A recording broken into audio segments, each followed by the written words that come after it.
to wake up in a stranger's body as weak as a corpse's. In a tiny room, 2 steps by 3, with a spiritual root of 3 out of 100 and a sentence to be a nobody until the day he dies. Anyone would have broken down. He sat down, took a sip of cold water, and thought of one thing. 12,000 people, 9 rings of walls, 1 asset, just me. And he began to count. First comes the cold, not winter's, the cold of stone beneath his back, the cold of air that smells of mold. Kalen opens his eyes and sees a low gray ceiling with a crack running from corner to corner like an old scar. He inhales. He coughs. His chest is narrow. His ribs stick out beneath his skin like the bars of a cage. He raises his hands to his face and doesn't recognize them. Thin, white, fingers like a corpse's. In his past life, he had the broad palms of a man who had carried briefcases for 20 years and shaken strangers' hands at meetings. These hands haven't held anything heavier than chopsticks. The name comes to him on its own. Not from memory, it simply pops up like a file someone has opened in his head. Kalen Wei, 18 years old, the youngest son of the Wei clan, given to the imperial harem as a hostage for the clan's debts. Dust rank, the lowest of the low. Only the dead are lower. The clan owed the crown 20 years' worth of taxes and paid it off with the boy. The boy arrived at the palace. They gave the boy a small room in the far wing. The boy was forgotten. Kalen stands up. His legs are shaking. His body isn't sick. He was simply never fed his fill or taken out into the sun. He walks to the window and looks up. Outside the window is a wall, gray-hewn stone, 4 men high. No sky, no trees, just a thin strip of light where the wall ends. He should feel fear, or rage. But inside it's empty and quiet, like in the server room when everyone has gone home. Just the steady hum of a brain that's used to working and doesn't know how to stop. He sits back down, picks up the pitcher, drinks. The water is cold and smells of iron. Good. The pipes are old, so no one takes care of this wing, so no one comes here, so no one is watching. That is the first fact. In 6 years, there will be 12,047 of them. And this is where the strangest part begins. For 6 years, he does not wait for salvation. He listens. In the first year, he learns the wing. 17 rooms, 14 empty. The hallway leads to the communal kitchen, through which servants from the 3 wings pass. They chat. They don't see him. His dust rank makes him invisible. Not magically. It's just that people don't look at what they consider an empty space. He sits in the corner and collects dust. Who stole whose earrings? Who's sleeping with the eunuch? Who got whipped for a broken vase? Trivialities. But the dust forms a picture if you collect it long enough. In the second year, he starts going out. To the kitchen. To the laundry room. To the courtyard where the laundry is hung out to dry. No one stops him. He memorizes everything. The eunuch Hao limps on his left leg and carries a bunch of 12 keys, 3 of which he never uses in front of witnesses.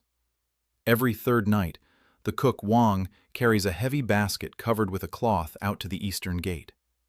The guard Lu turns when Wang passes. So Wang is stealing. So Lu is in on it. So there is a buyer outside the gate.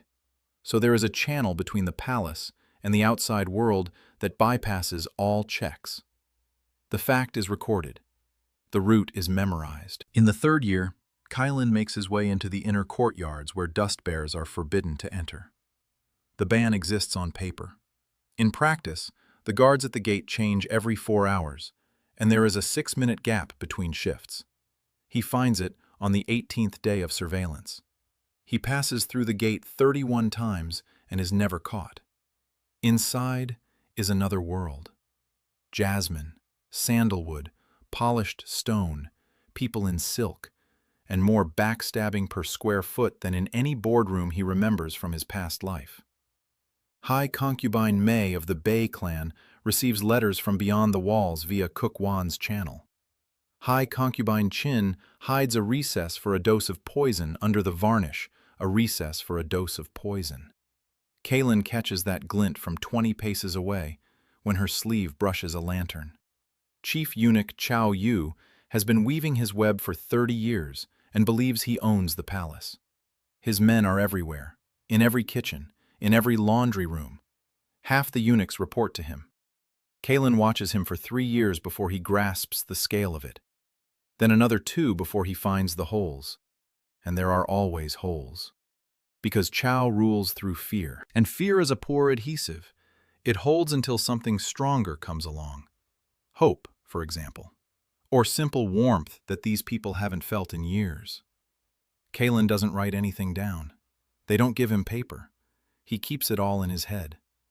12,000 knots, names, roots, debts, fears, illnesses, secret money, secret tears. His head becomes a map, alive, breathing. The nodes shift, connections break and form. People fall in love and betray. They get sick and die. He sees that half of these people are unhappy, that Empress Song Yirin sleeps no more than 3 hours a day, that the little prince Hu Anjing coughs up blood once a month, and his physician writes the same thing in his report. A cold. It's not a cold. It's a slow poison. And after every visit to the prince, the physician doesn't go home but to the eastern gate, to the guard Lu. He hands over a note. The note goes beyond the walls, to the Bei clan. The conclusion is clear. Someone is poisoning the heir to the throne, and that someone isn't sitting in the palace. He's sitting outside. But inside, he has enough people to see the job through to the end. A morning in the month of the chrysanthemum, the 7th year. Light snow falls outside the window. Kaylin holds a cup of yesterday's tea, brewed for the 3rd time, and closes his eyes. 12,047 nodes, all in place, all pulsing. And suddenly, right before his eyes, a thin golden line flashes. It trembles, it expands, it turns into a line that glows with soft gold in the air, an arm's length away. The command system is unlocked, condition met. A complete map of the palace. 12,047 nodes. Now take control. Kaylin doesn't flinch, doesn't drop the cup, reads the line, reads it again, takes a sip of cold tea. For 6 years he'd been waiting for like this. In a world where people hurl fire from their palms, it would be strange if there weren't something for him too, something suited to his one talent. The line fades. In its place, a map unfolds. Not the one that lives in his head, a visible one, luminous. Each node glows as a warm dot. Threads stretch out from each one. Gold signifies trust, gray, neutrality, red, enmity. Black is duty, white is fear. Here is the cook, Wang.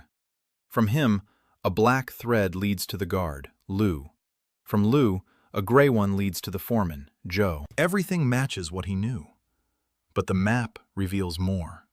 Hidden connections, double agents, lonesomes who are, in fact, part of chains stretching deep into the palace. This is his tool. The one who had been missing for 6 years. The one who turns knowledge into action. He folds the map, finishes his tea, stands up. His body is still frail. His strength is still 3 out of 100. On the outside, nothing has changed. Inside, everything has changed. The kitchen is warm. Steam rises from the cauldrons. 3 maids are peeling vegetables. One is silent. It is Lian, 20 years old, a crippled brother in the village, a sick mother, a debt of 40 silver coins to the moneylender Feng. They've granted a reprieve twice. There won't be a third. In 2 months, Feng will send men. People don't talk. Today, Lian isn't peeling vegetables. Today, she is on her knees, gathering shards from the floor. A white bowl with a blue pattern from the set belonging to the chief concubine, Mei. 1 bowl is worth more than Lian earns in a year. The punishment for damaging a concubine's property is 20 lashes. 20 lashes for a girl who weighs as much as a child and eats once a day. It will kill her. Or cripple her. Leanne gathers the shards and weeps silently, her tears dripping onto the white porcelain like rain. The other two look away, not out of cruelty, out of habit. Here, everyone is used to not seeing others' tears. A map flashes in Kylan's mind. Leanne's node glows brighter. Threads stretch toward the eunuch Hao, who records the violations. To the overseer Chen, who carries out the punishments and strikes harder when her back hurts. And Chen's back hurts today. Kylan saw her walking stiffly this morning, leaning to the right. She'll strike harder than necessary. And Leanne won't be able to take it. He feels no pity. Pity is useless. He has a decision. Clear as a formula that has waited 6 years for someone to press enter. He approaches. He crouches down beside her, and he speaks quietly in the voice he used at meetings when everything was falling apart, and he needed people to stop panicking and start thinking. Let him tell the eunuch Hao that he was the one who broke the bowl. Dust-covered way from the far wing. In his little room, he has an identical broken bowl that he's kept for 3 years without knowing why. Now he knows. Let Leanne take the shards as evidence. Dust broke his own dish, not the concubine's property. 5 strokes instead of 20. A difference in wording. The difference between life and death. Leanne looks at him and doesn't believe it. Someone offers help. That doesn't happen in the palace. That's why he doesn't stop. Today, after the 3rd watch, let him go to May's chambers. The door will be open. May will be in the baths. Her personal maid, Pei, will be asleep because she drinks rice wine every evening. Under May's pillow lies a letter from the ambassador of the Bei clan. Let Leanne take it, bring it, and forget it. Leanne asks why she needs to do this.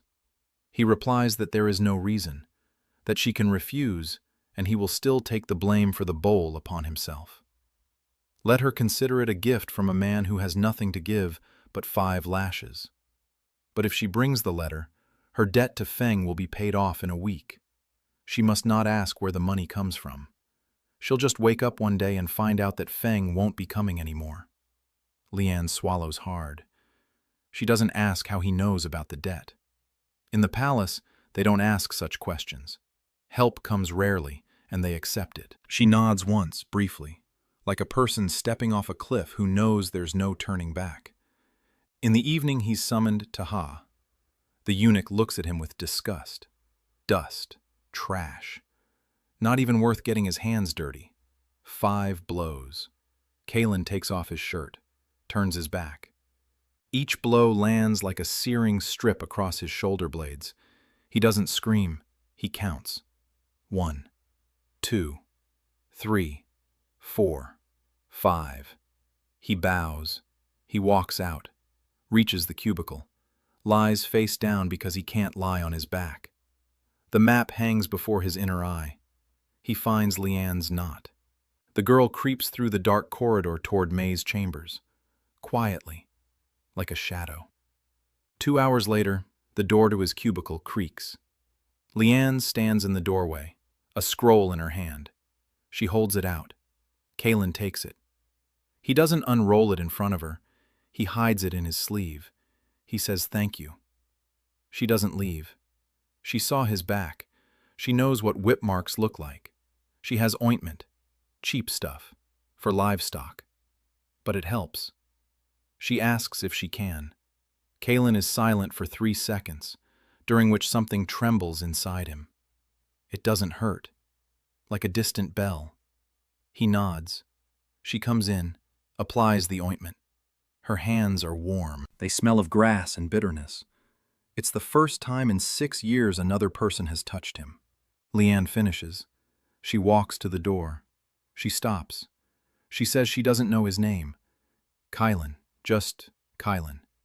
She nods. She leaves. In her sleeve lies a letter that could turn the Empire's fate upside down. And on the map before her inner eye, a single new node glows, bright, golden. the first node of his new network. Kylan unfolded the letter at night, after Leanne had left and the ointment on his back had dried, and the pain had become bearable. Scrolls in this world were made of rice paper, thin, almost transparent. The ink was red. The color red signified secrecy. It meant the letter was not meant for prying eyes. It meant the person who wrote it expected it to be destroyed after reading. May did not destroy it. That was a mistake. The first of many that Kylan had noted during his 6 years of observing her. The letter's content was simple. The ambassador of the Bay informed May that the shipment must be increased. The word shipment was underlined twice. Next came 3 characters that Kylan did not recognize. He closed his eyes, opened the map, found May's node. A black thread stretched from May to a node outside the palace, Ambassador Bay. A thread stretched further from the ambassador, to the Bay clan, red, enmity. But not toward the Empress, toward the prince. Supply, increased. Kylan lay on the mat and thought. 3 unfamiliar characters. He was no master of calligraphy in this world. For 6 years he had learned the language by eavesdropping on conversations and by surreptitiously reading scrolls that servants left unattended. His vocabulary was vast, but uneven. He knew 300 words for palace ranks and didn't know the names half the herbs. 3 characters. He needed someone who understood writing better than he did, or someone who understood poisons. He hid the letter under a mat. He went to sleep. In the morning, he woke up with pain in his back. 5 stripes burned with a dull heat. He sat up. He stretched. Every movement reverberated through his shoulder blades. Good. The pain meant the body was alive, that the body felt, that the body could be a tool and not just a burden. He stood up, went out, went to the kitchen. Leanne was there, peeling a turnip. She saw him, and for a split second something flashed in her eyes. Not a smile. She wasn't smiling, but something. Recognition. Knowledge. There was now a thread between them, a thin one, invisible to others, but real. Kylan took a bowl with the leftover porridge. He sat in his usual corner. He ate. He listened. 2 maids from the West Wing were discussing the night's incident. Senior concubine Qin had quarreled with senior concubine Shui. The reason for the quarrel was that Shui had received an audience with the Empress, while Qin had not. The audience lasted 15 minutes. In those 15 minutes, Shui had managed to request a promotion in rank for 2 of her maids. The Empress refused. But the very fact of the audience signified favor. Favor signified power. Power meant that Shui had risen while Qin had not, and Qin could not tolerate this. Because Qin was the senior one. Because Qin had been at court longer than anyone else. Not with Xin. Xin was a loose end that could vanish from the map at any moment. And this was not a strategic consideration. It was the only thing Kylan allowed himself to acknowledge but not name. The boy is 15 years old. The boy is beaten every day. The boy looks at the rope. Strategy can wait. He walked into the laundry room. Xin was standing by the trough, scrubbing a cloth. His hands were red from the hot water. The bruise on his cheek was fresh, from yesterday. Kylan approached. He stood beside him. Xin didn't look up. Didn't look. They don't look at dustbins. Dustbins are lower than eunuchs.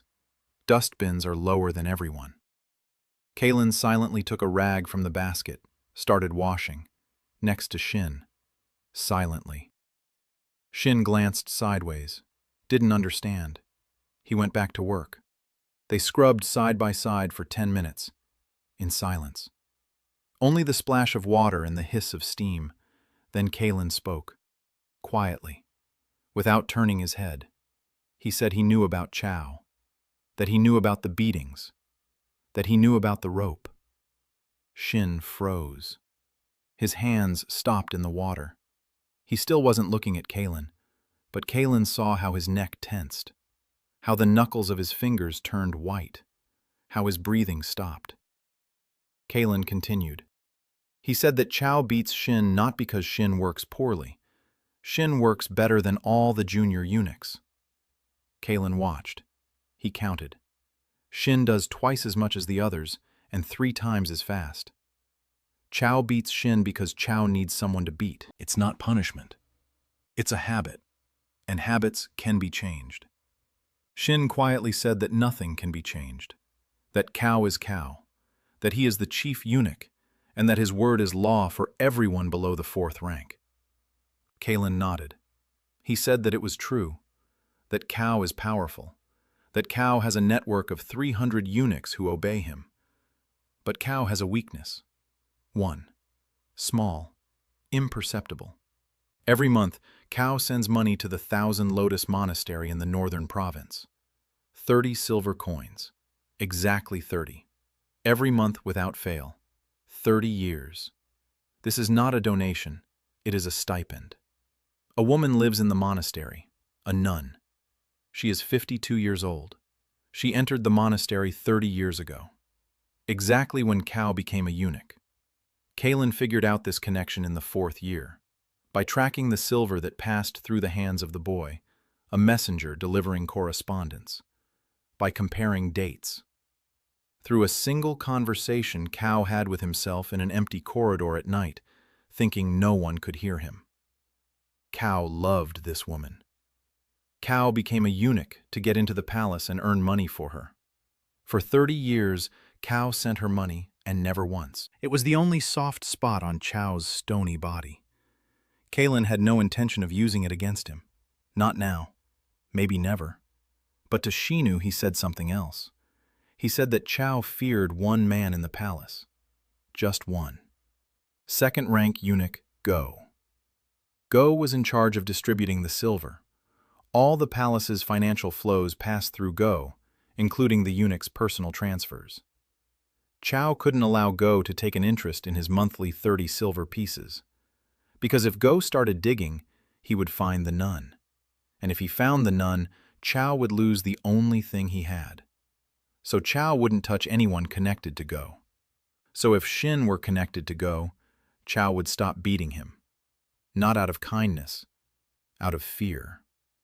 Shin was silent. Then he asked how he could be connected to Go. Kalen replied that it was unfair. Shin smiled, bitterly, like an adult, like a man who was 50, not 15. He said there was no justice, not in the palace, not anywhere. Kalen shrugged. He said maybe there wasn't, but there is efficiency. And beating the best worker is inefficient. And Kalen cannot stand inefficiency. Shin looked at him, for the first time during the entire conversation. His eyes were dark, large, old, too old for a 15-year-old. There was something in them, not hope. Hope had died long ago. Something else. Curiosity, perhaps, or surprise.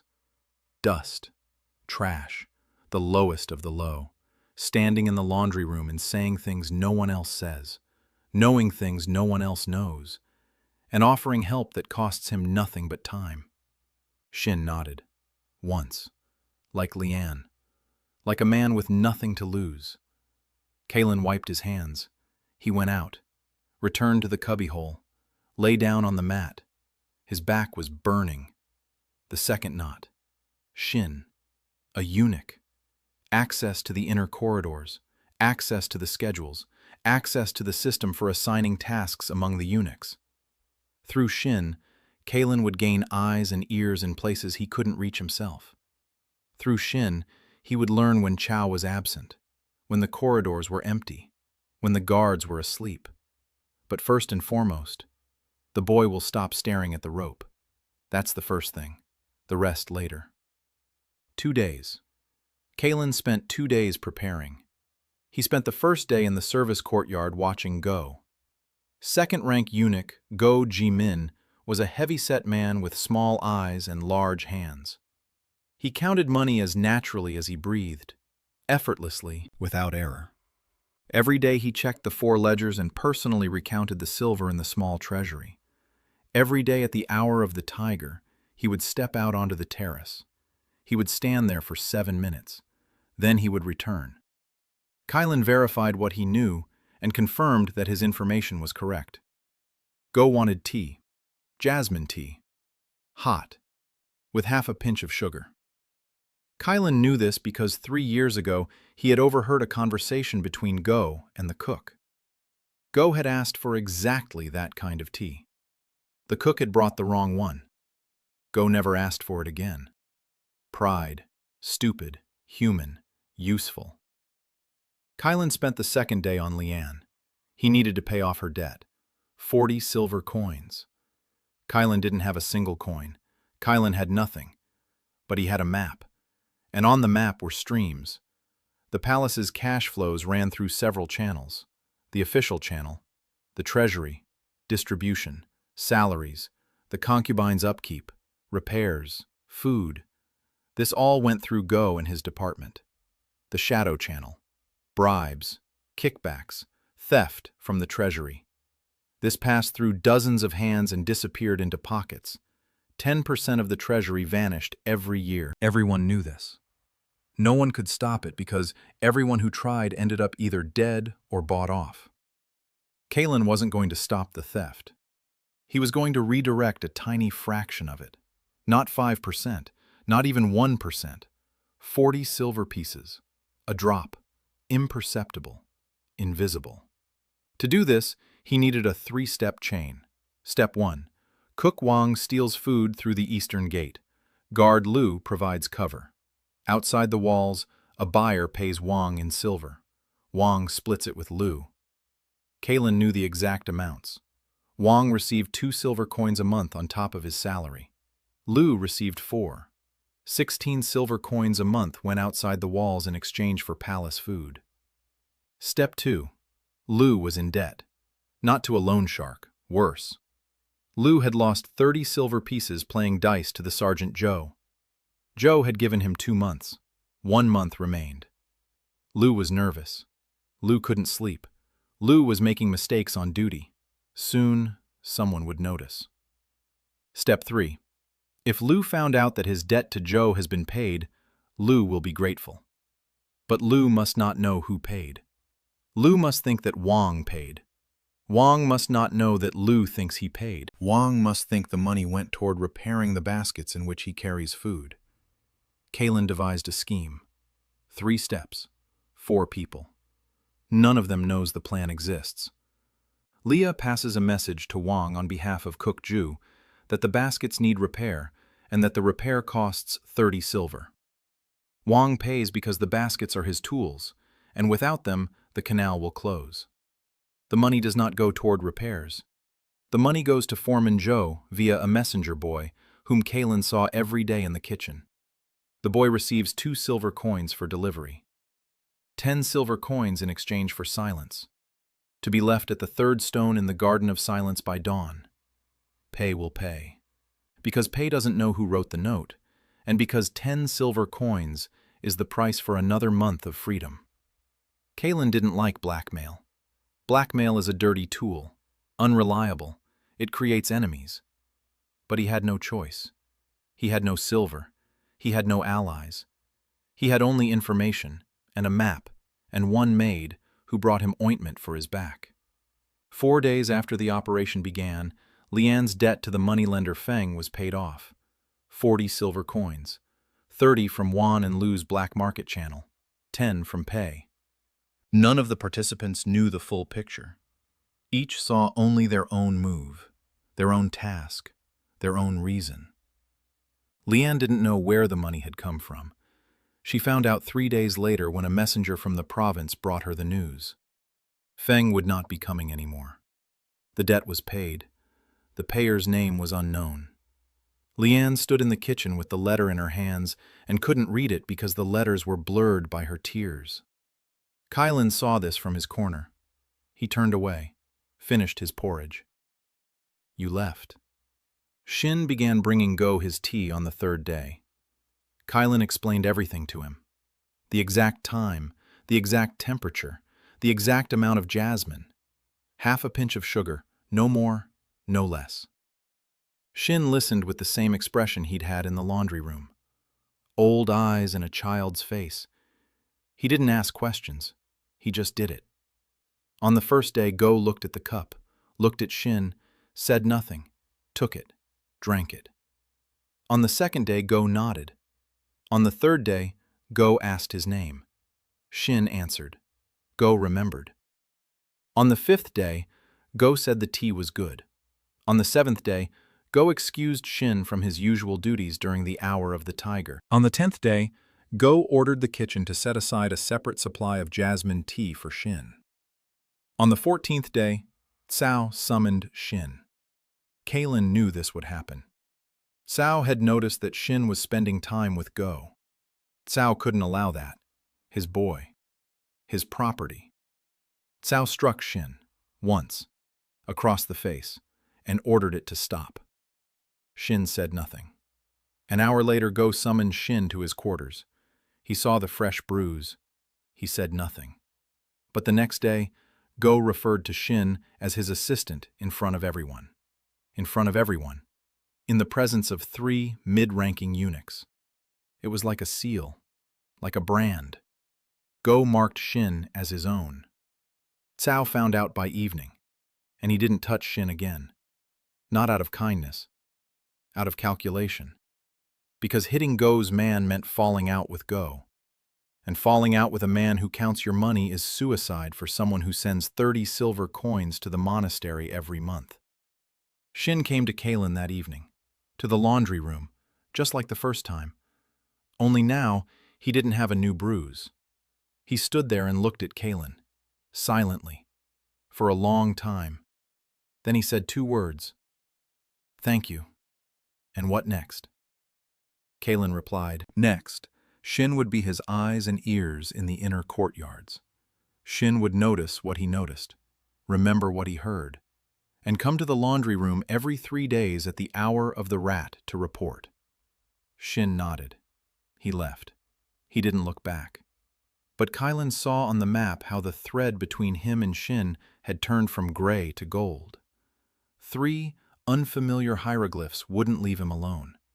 Kalin looked at them every evening, traced them with his finger on the dusty floor, erased them, drew them again. He knew thousands of hieroglyphs. These 3 didn't belong to any of the languages he'd mastered over 6 years of eavesdropping. They were either from an old dialect or from a special code. If it was a code, only the one who created it could decipher it. If it was an old dialect, he needed someone with access to the archives, to the library, to the scrolls that aren't issued to anyone below the 6th rank. Kalin knew such a person. Cho Yinjae, archivist of the Imperial Library, 24 years old, quiet, absent-minded, with fingers stained with ink. She wore glasses that cost as much as a small village. Kalin had been watching her for 3 years. She was a special node on his map.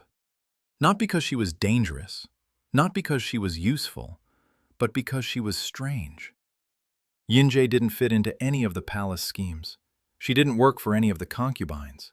She didn't report to any eunuchs. She didn't take part in any conspiracies. She just sat in the library, read scrolls, made notes, and sometimes stood by the window and looked at the sky with an expression that Kalin had seen only in one type of person. Those who were too smart for the place they found themselves in.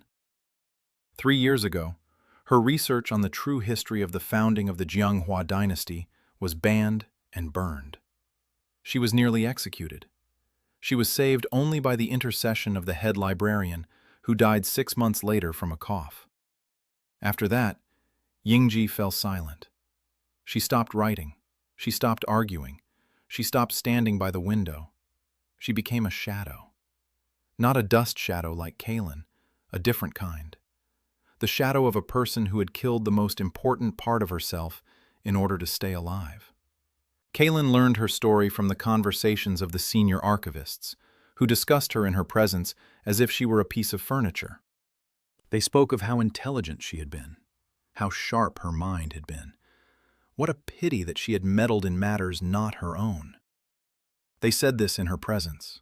She remained silent. They didn't notice that she was silent, just as they didn't notice Kalin. 2 invisible people in a world where everyone looks only upward. Getting to the library wasn't easy. It was located in the 6th ring. Kaelin lived in the 9th. Between them lay 3 rings of walls and 3 guard posts. It was impossible to pass during the day. At night, it was possible but risky. Kaelin spent a day calculating the route. The passage through the 4th ring opened at the hour of the ox. The guards changed. Pow in 7 minutes. You could pass through the 5th ring via a service tunnel used to deliver firewood. The tunnel was guarded by a single guard. The guard fell asleep after midnight. Every night. Kaelin had been watching him for a year and a half. The 6th ring was the easiest. The library stood on the edge of the ring next to a small garden. The garden was unguarded.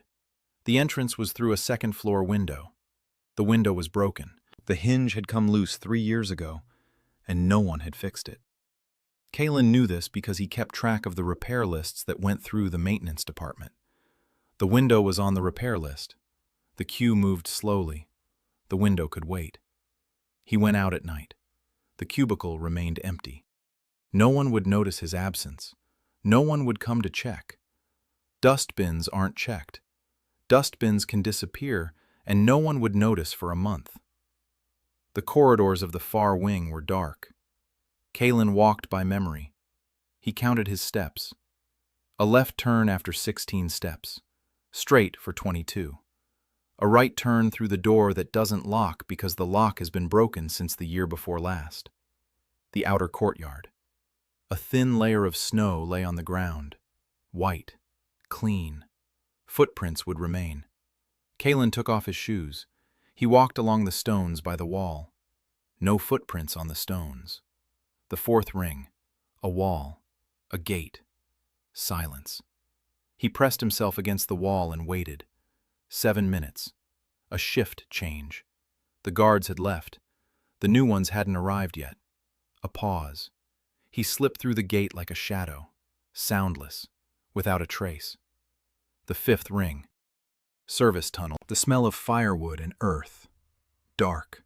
Long. A guard sat at the entrance. Asleep. Snoring. Kaelin passed by at arm's length.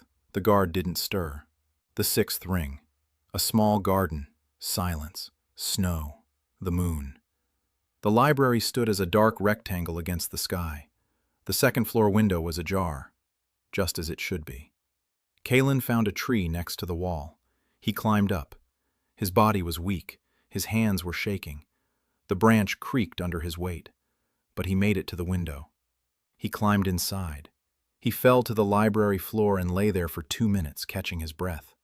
His heart was pounding. His lungs were burning. Spiritual root 3 out of 100. A body not built for physical exertion. He stood up, looked around. Darkness. The smell of old paper and ink. Rows of shelves stretching into the darkness. Thousands of scrolls. Tens of thousands. Somewhere in here were the answers to his 3 characters. And somewhere here was Cho Yinj. She was here. Kaelin wasn't surprised. He knew that Yinj spent her nights in the library. Not every night. Every 3rd night. According to a schedule she herself didn't realize was a schedule. She was sitting at a table in the far corner. An open scroll lay before her. A small oil lamp stood nearby. The flame barely flickered. Unji wasn't reading. She was staring into space. Her glasses had slipped to the tip of her nose. Her fingers clenched her hand, but there wasn't a single mark on the paper before her. She sat before a blank sheet, like a person who had forgotten how to write, or like a person who remembers, but is afraid. Kaelin approached, quietly, but not silently. He didn't want to startle her. He let his footsteps make a sound. Yinj raised her head. She saw him. She didn't flinch. She didn't scream. She just looked. The eyes behind the glasses were dark and calm, like the surface of a pond on a windless day. She asked who he was, not fearfully, not warily, with the even indifference of a person who has long had nothing left to lose. Kaelin introduced himself. Dust Wei from the far wing. Yinji blinked. She didn't know that name. She didn't know there was anyone of that rank in the palace. The dust ones existed only on paper. In reality, they were a myth, something mentioned in old scrolls as a punishment worse than death. She said she thought the dust ones no longer existed. Kalen replied that they did. 1. Him. Then he pulled a piece of cloth from his sleeve. 3 characters from the May script were drawn in charcoal on the cloth. He placed the cloth in front of Yinjae. He asked if she knew what it was. Yinjae lowered her eyes. She looked. Kalen. Kalen watched her face, every twitch of the muscles around her eyes, how her pupils dilated, how the corner of her mouth twitched slightly. She knew. She knew what it was. And that knowledge frightened her. Not terribly, but enough for Kalen to see it. She said it was an old pharmaceutical code, used 2 centuries ago in the records of the court physicians. 3 hieroglyphs denoted a specific substance. She named it. Silver thread. Kalen didn't know that name. Yinjae explained. Silver thread is a slow poison, very slow. It takes effect over months, years. The symptoms resemble a common illness: coughing, weakness, blood in the sputum. The victim weakens gradually. Doctors attribute it to a chronic illness, to bad blood, to weakness from birth. The silver thread has no taste, no smell. It leaves no traces in the body after death. The perfect poison for those in no hurry. Kalen listened and felt something grow cold inside him. Not from fear, from recognition. Prince Huang Jing, 6 years old. Coughs up blood once a month. The doctor writes cold in his report. After every visit, the doctor goes to the East Gate, to guard Lu, to the Bay Clan Canal. The prince is being poisoned with silver thread, slowly, quietly, patiently. The way they poison those who cannot be killed quickly, because a quick death would arouse suspicion. The way they poison heirs, so that by the time he dies, everyone has long since grown accustomed to the idea that the boy has been sick since birth. Kalen was silent. Yingji was silent. The oil lamp crackled. The shadows on the walls moved as if alive. Then Kalen asked if there was an antidote. Yinji took off her glasses. She wiped them with her sleeve. She put them back on. She said there was one, but it was difficult to prepare. 7 ingredients were needed. 3 of them were forbidden to doctors below the 1st rank. 2 could only be obtained outside the palace walls. 1 was extracted from the root of a mountain flower that grew in Jin province. The last one is pure silver. Not coins, not jewelry. Pure silver, unadulterated. That sort of thing is only found in the treasury or in a jeweler's workshop. 7 components, each requiring a separate operation, a separate chain of command, a separate cascade of orders. Kalen closed his eyes. The map flashed before him. 12,000 nodes, threads, streams, possibilities. He began to count. 3 forbidden components. A ban means they're stored somewhere. Where exactly? In the 1st rank pharmacy. The 1st rank pharmacy is located in the 3rd ring, near the Empress's chambers. It's physically impossible to get there, but it can be reached through people, through a chain. Who has access to the pharmacy? 1st rank physician Zhang. 1 man. Zhang reports directly to the Empress. Zhang is not corrupt. Zhang is honest. That was the problem. Honest people are harder to manipulate. They have no levers of fear or guilt, but they have something else. They have pain. What pain Zhang has. Kalen opened Zhang's note on the map. 1st rank physician. 51 years old. A widower. His son died at birth. His wife died a year later of grief. Zhang lives alone.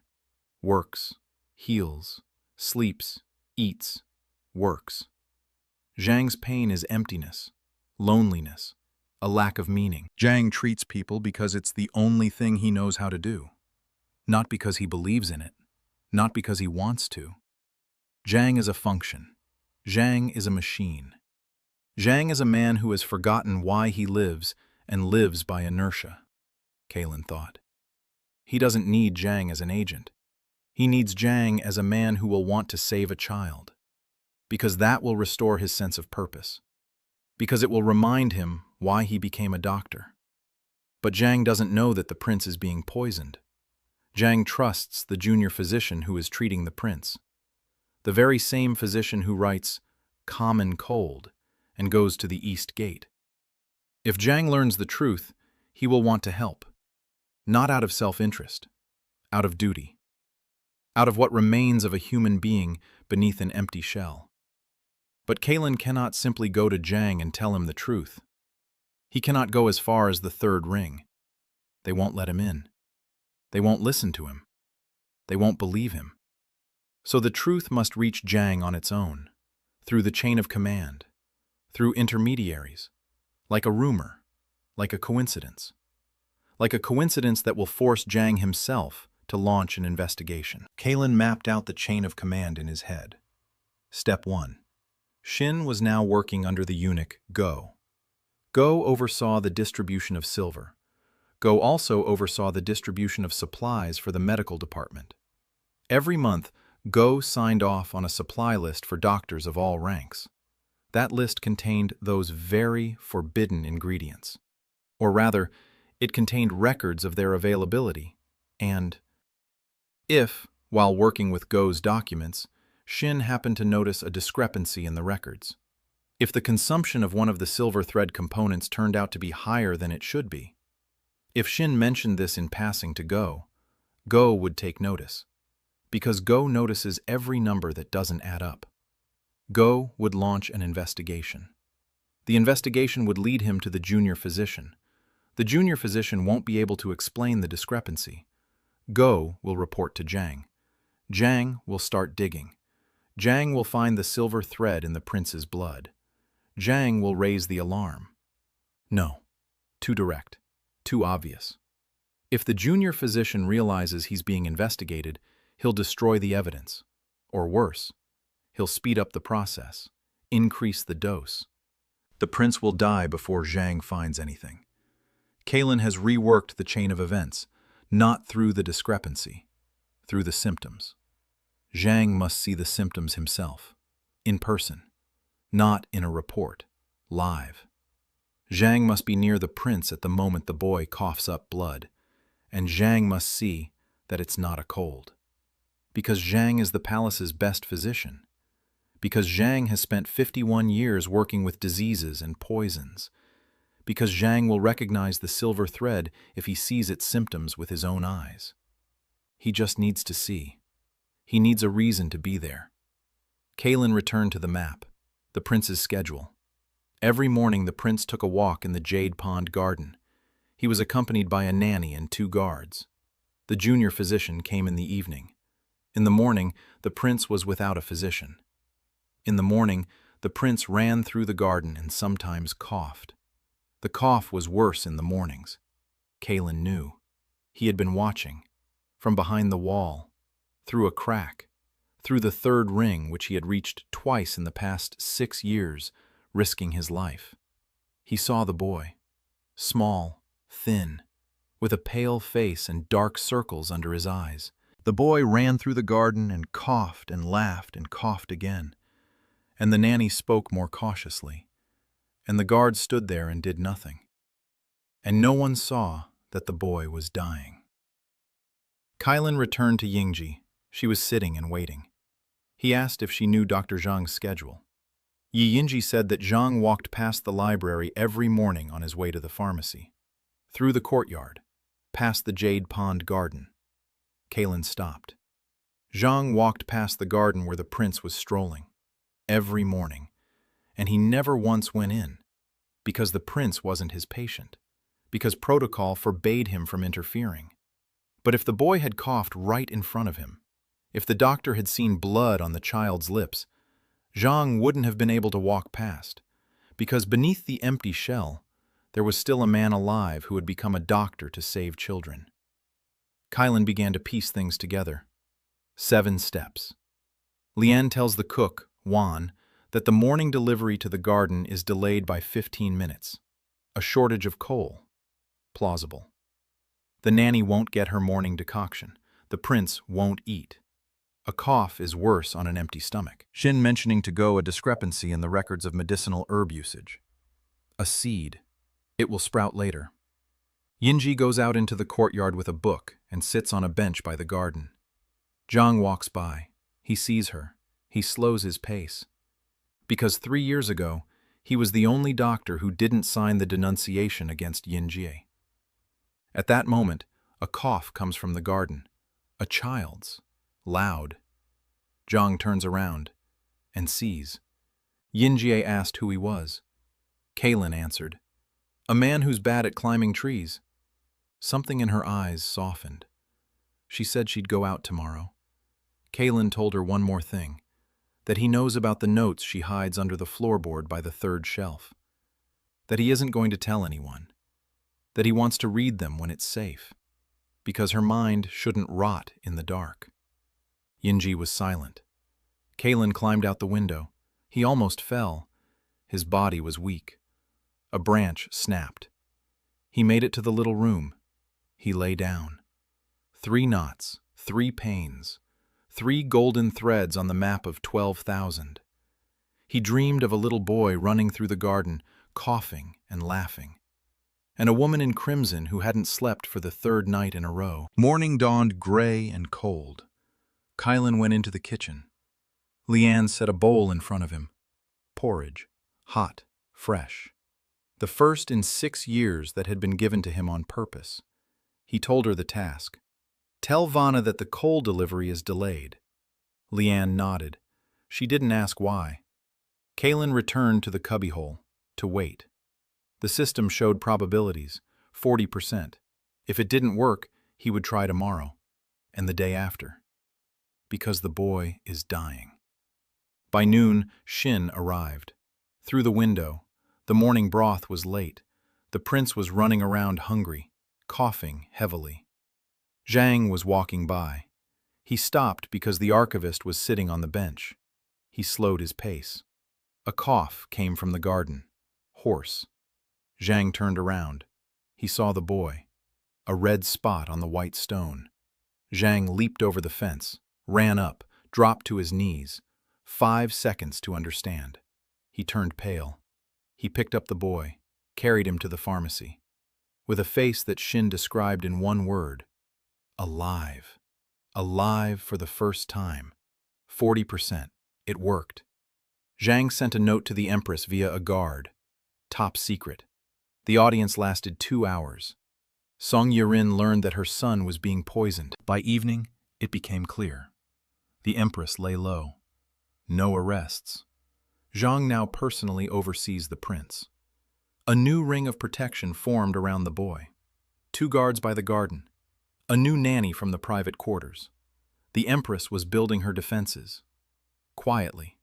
With mistakes. Her defenses were full of holes. The new nanny is too conspicuous. The guards are too obvious. But she was trying. Alone. Without a system. Without a plan. She'll lose by spring without help. Kaylin has 3 months. But first, the immediate problem. The prince's junior physician. The man who brought the poison. He needs to be removed. Not killed. Murder will trigger an investigation. It needs to be gentler, subtler, more inconspicuous. The prince's junior physician. Jiang Wenming, 36 years old. The node on Kaylin's map was glowing red. Threads led from it to the eastern gate, to the guard Lu, to the communication channel with the Bei clan. But there were other threads as well.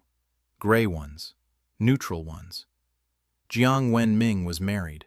His wife lived outside the palace walls in the eastern quarter of the city. 2 children, a 9-year-old boy, a 4-year-old girl. Jiang visited his family once a month. On every visit, he brought money.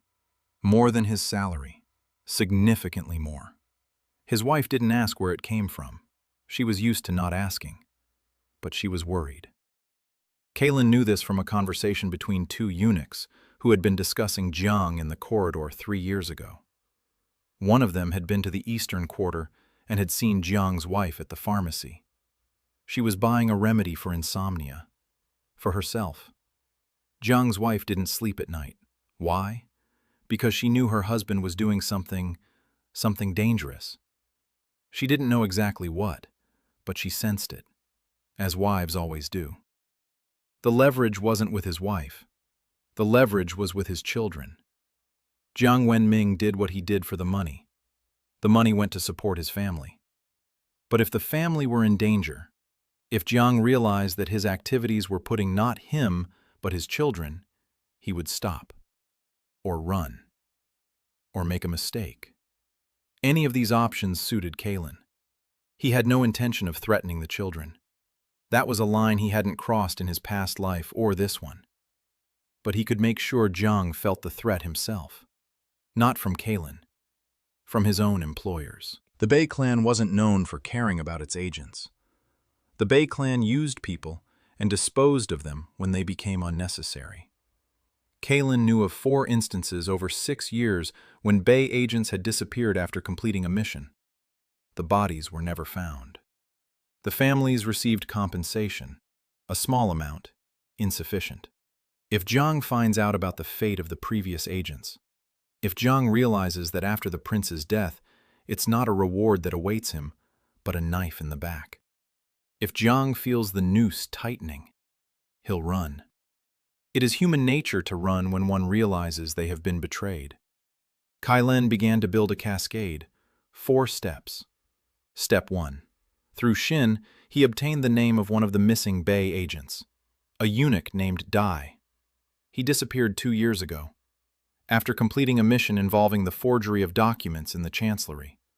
Dai was a friend of one of the senior eunuchs. The senior eunuch still remembered him sometimes, sadly, in passing. The way one remembers the dead. Step 2. Through Lien, Kalin passed a rumor to the kitchen. A rumor that a man's body had been found in the eastern quarter, unidentified, with the northern clan's seal on his wrist. The rumor was a lie. But a lie works well when it sounds like the truth. Bodies were regularly found in the eastern quarter. They didn't put seals on wrists, but who would check? The rumor spread, from the kitchen to the laundry, from the laundry to the eunuchs, from the eunuchs to the guards, to the eastern gate, to guard Lu. Lu told Wang. Wang told the cook. The cook told the maid who worked in the wing where the court physicians lived. The maid told it in Jiang's presence. Not to him. In his presence. In passing. Like gossip. The body. The Bei seal. Unidentified. Step 3. Go received information from Shin about discrepancies in the records. Go began a quiet investigation. The investigation did not concern Jiang directly, but Jiang did not know that. Jiang had just seen that the palace financial controller had begun digging through the documents of the medical department. A coincidence. A body in the eastern quarter and an audit of the physician's finances. 2 events, unrelated. But for a man with a guilty conscience, any coincidence is a signal. Step 4. Kalin passed on another rumor through Lien. This one was targeted, for Jiang's wife. Via a messenger who went to the eastern quarter, a rumor that audits had begun in the palace, that the physicians were being scrutinized particularly closely, that one of the physicians would soon lose his position. Jiang's wife would hear it. Jiang's wife would sleep even worse. Jiang's wife would tell her husband, and Jiang would hear from his wife what he had already heard in the palace, and the noose will tighten, not around his neck, around his nerves. 5 days after the cascade began, Jiang Wenming submitted his resignation. For personal reasons, family reasons. Chief Physician Jiang signed it without question, because Jiang already knew who Jiang was, because Jiang had been quietly preparing his response. And Jiang's departure was exactly what Jiang wanted. The Bei clan's agent left the palace, quietly, without a scandal, without an investigation, without a single trace leading to Kalin. Jiang left for the eastern quarter, to his wife, to his children, to a life he could live without a knife in his back. Kalin didn't know if Jiang would live long. The Bei clan would not forgive desertion. But this was no longer his operation. This was no longer his responsibility. He had saved the boy. At this stage, that was enough. A month had passed. The first month since the system's activation. Kylan sat in the cubbyhole and counted. The network had grown from 3 nodes to 7. Lian, Shin, Yinjie. Then a messenger boy named Tao joined them. 14 years old, he ran between the wings with errands, fast, inconspicuous, nimble as a lizard. His pain was simple: hunger. Tao was an orphan. He had been taken from a street shelter to the palace 3 years ago, fed the bare minimum, dressed in rags, beaten when he was late. Kylan began feeding him through Lian, just food, every day, hot, enough. After a week, Tao started coming to Lian on his own. After 2 weeks, Tao began bringing information. Not because he was asked to. Because the boy ran all over the palace and saw everything. And now he had someone he could tell. The 5th link was the laundress, Fan. 43 years old, silent, strong. She washed the linens for 3 wings, including the wing of the highest concubines. Fabric passed through Fan. And traces remain on fabric. Stains, smells, secrets. Fan knew who was sleeping with whom because she saw the sheets. She knew who was sick because she saw bloodstains. She knew who was crying at night because she saw wet pillows. Fan was silent because in 20 years at the palace, she had learned that silence was her only protection. Her pain was in her back, literally. 20 years of hand-washing in hot water had bent her spine. She woke up every morning in pain. She went to bed every night in pain. She had lived with pain for so long that she had forgotten what it was like without it. Through Yingji, Kylan found an old treatise on back treatment in the library. The treatise described a set of exercises and a herbal infusion. Through Shin, Kylan obtained the ingredients for the infusion from the household supplies. Through Lian, he passed a small pot of the ready-made infusion and a scroll with the exercises, anonymously. Fan found the pot in the morning by the laundry room door. She tried it. After 3 days, the pain subsided. After a week, Fan stood up straight for the first time in years. Fan didn't know who had helped her, but she began to notice Lian. To notice that Lian sometimes left small things by the laundry room door. Tea, a rice cake, a scrap of clean cloth for a bandage. Fan began talking to Lian, then to Kylan. She didn't ask questions. She simply became part of something. Something warm in a place where everything was cold. The 6th link was a guard named He, 31 years old, a junior guard at the outer post by the service gate. Huge, quiet, with a face that looked menacing but was actually just tired. He had served in the palace for 12 years and had never received a promotion. Not because he served poorly, because he had no patron. Because he didn't know how to flatter and didn't want to learn. Because he believed that good service should speak for itself. It didn't. In a system where everything was decided by connections, silent competence was invisible. Like Kylan. His pain lay in his loneliness. He was not married. He had no friends among the guards. They considered him strange because he read scrolls in his spare time. A guard who read scrolls. It was like a cook who doesn't eat. Incomprehensible, suspicious. Kylan found Hay through Tao. The messenger boy mentioned that the guard at the service gate had asked him to fetch a scroll from the library. Anyone, just to read. Tao didn't know how to get into the library, but Kylan did. Through Yinjie, he obtained a scroll, an old one, on the military strategy of Jiang province. He passed it to He through Tao. He read it in 2 days. He asked for more. Kylan passed another one, then a third, then a fourth. 2 weeks later, he asked Tao to convey his thanks to whoever was sending the scrolls. Tao passed the message to Kylan. Kylan replied through Tao. He said he was glad to help a man who valued knowledge, and that if he wanted to discuss what he had read, he could come to the at the hour of the rat. He came. They talked for an hour, about strategy, about the logistics of supplying armies, about how a single, well-placed outpost could control 3 intersections. He listened with the hunger of a man who hadn't been heard for years, a man who had been thinking for years and had no one to tell what he was thinking.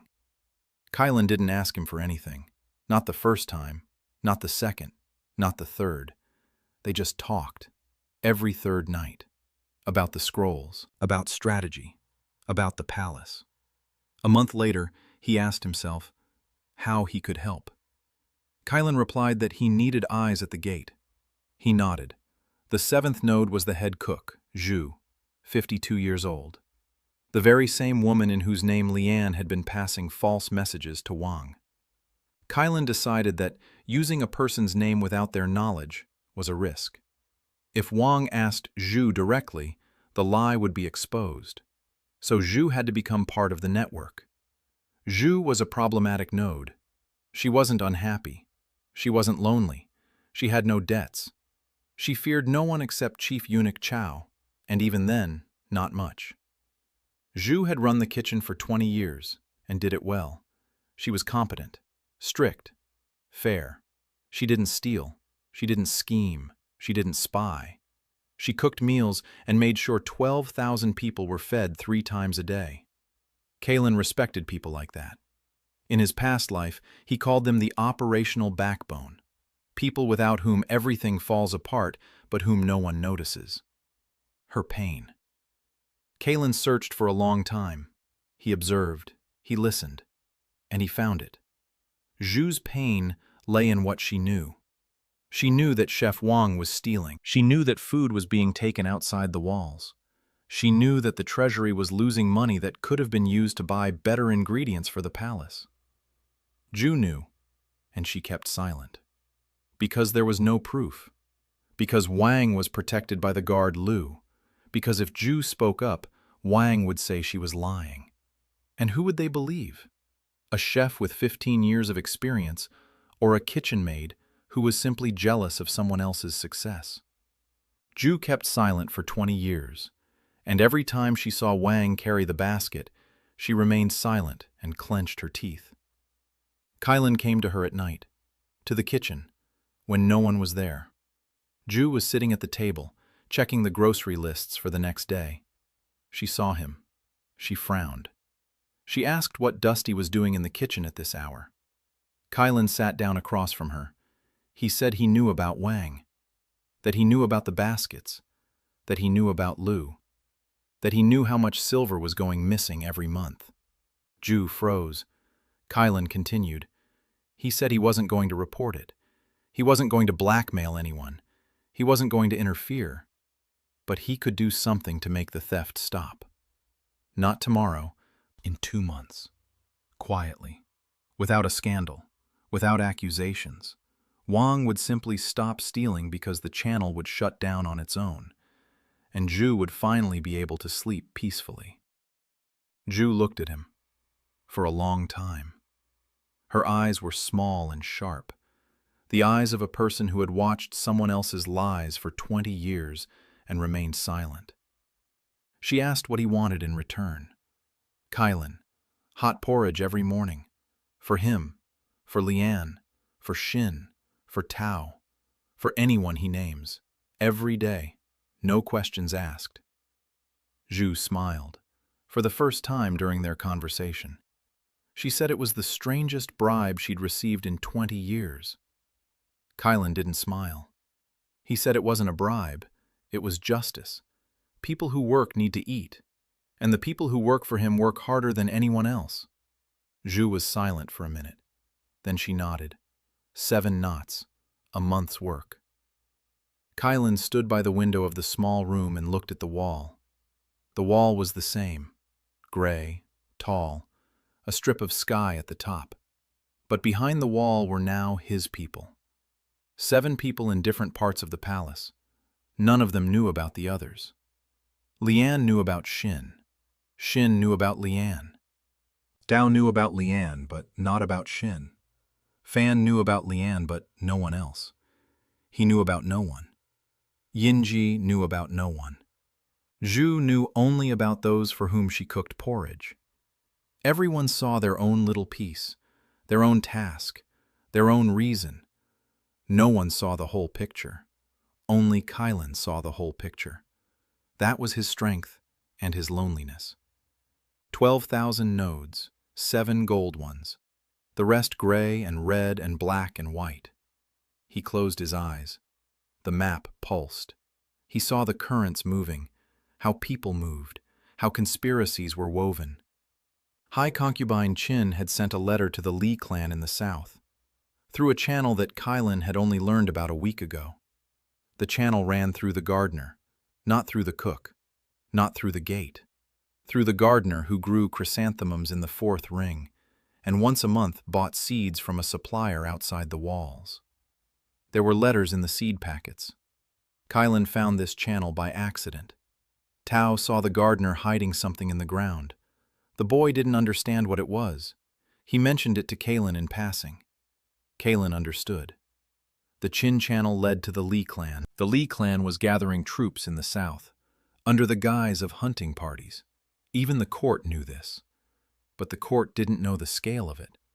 Kylan didn't know the scale of it. Not yet.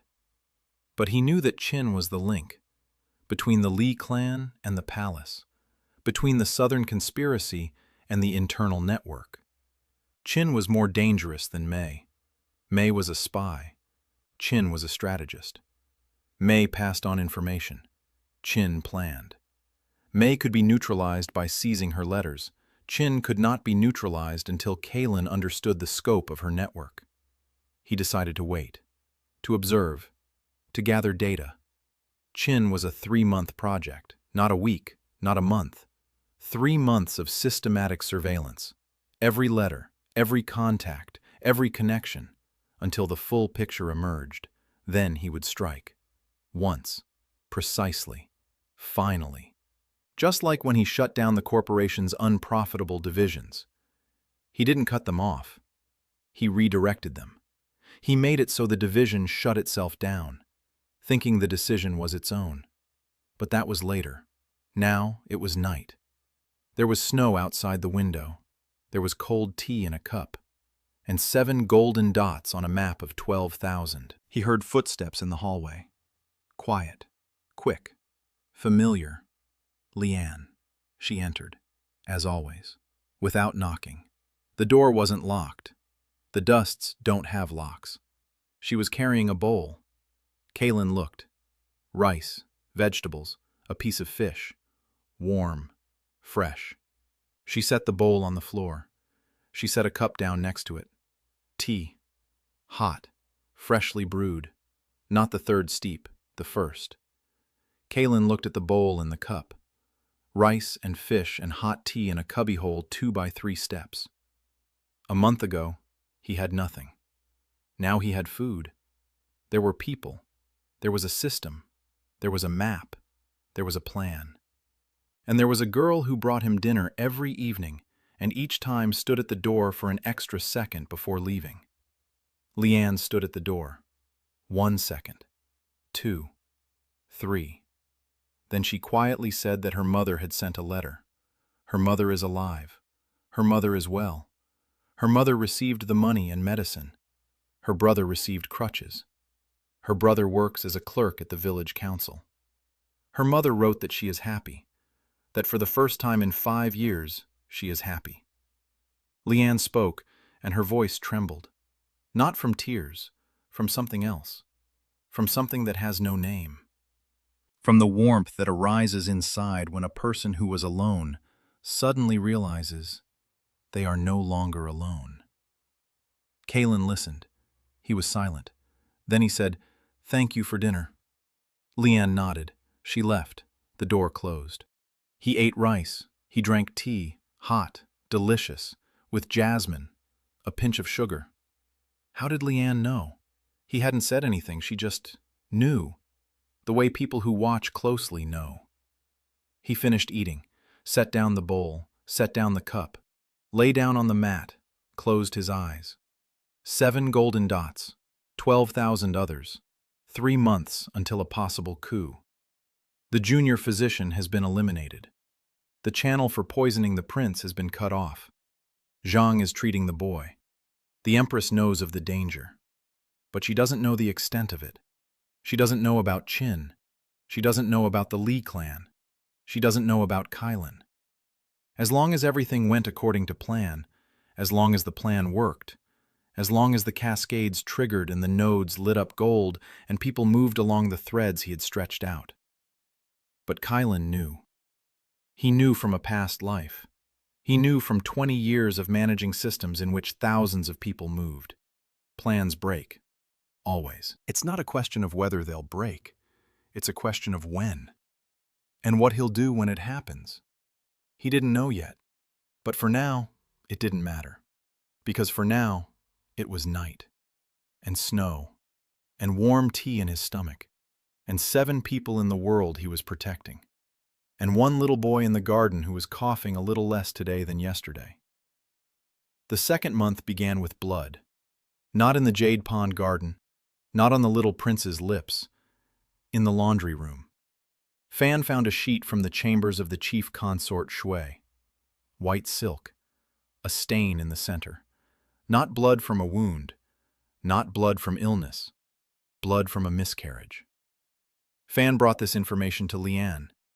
Lian passed it on to Kailan. Kailan sat in the cubbyhole and looked at the map. The Shui node pulsed. High consort Shui, 25 years old. The Empress's 4th favorite. Quiet. Beautiful. Did not participate in open intrigues. Had no ties to outside clans. Or so it seemed. Shui was pregnant, and she lost the child. This was a problem. Not a medical one. A political one. In the Forbidden City, a senior concubine's pregnancy meant one of 2 things. Either the child was the Empress's through a ritual blessing, or the child was someone else's. Empress Song Yurin had not granted ritual blessings for 2 years. The entire court knew this.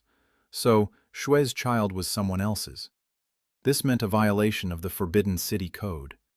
Paragraph 144 of Volume 600. Punishment. Death. Slow. Public. Exemplary. If the court found out, Shui would die.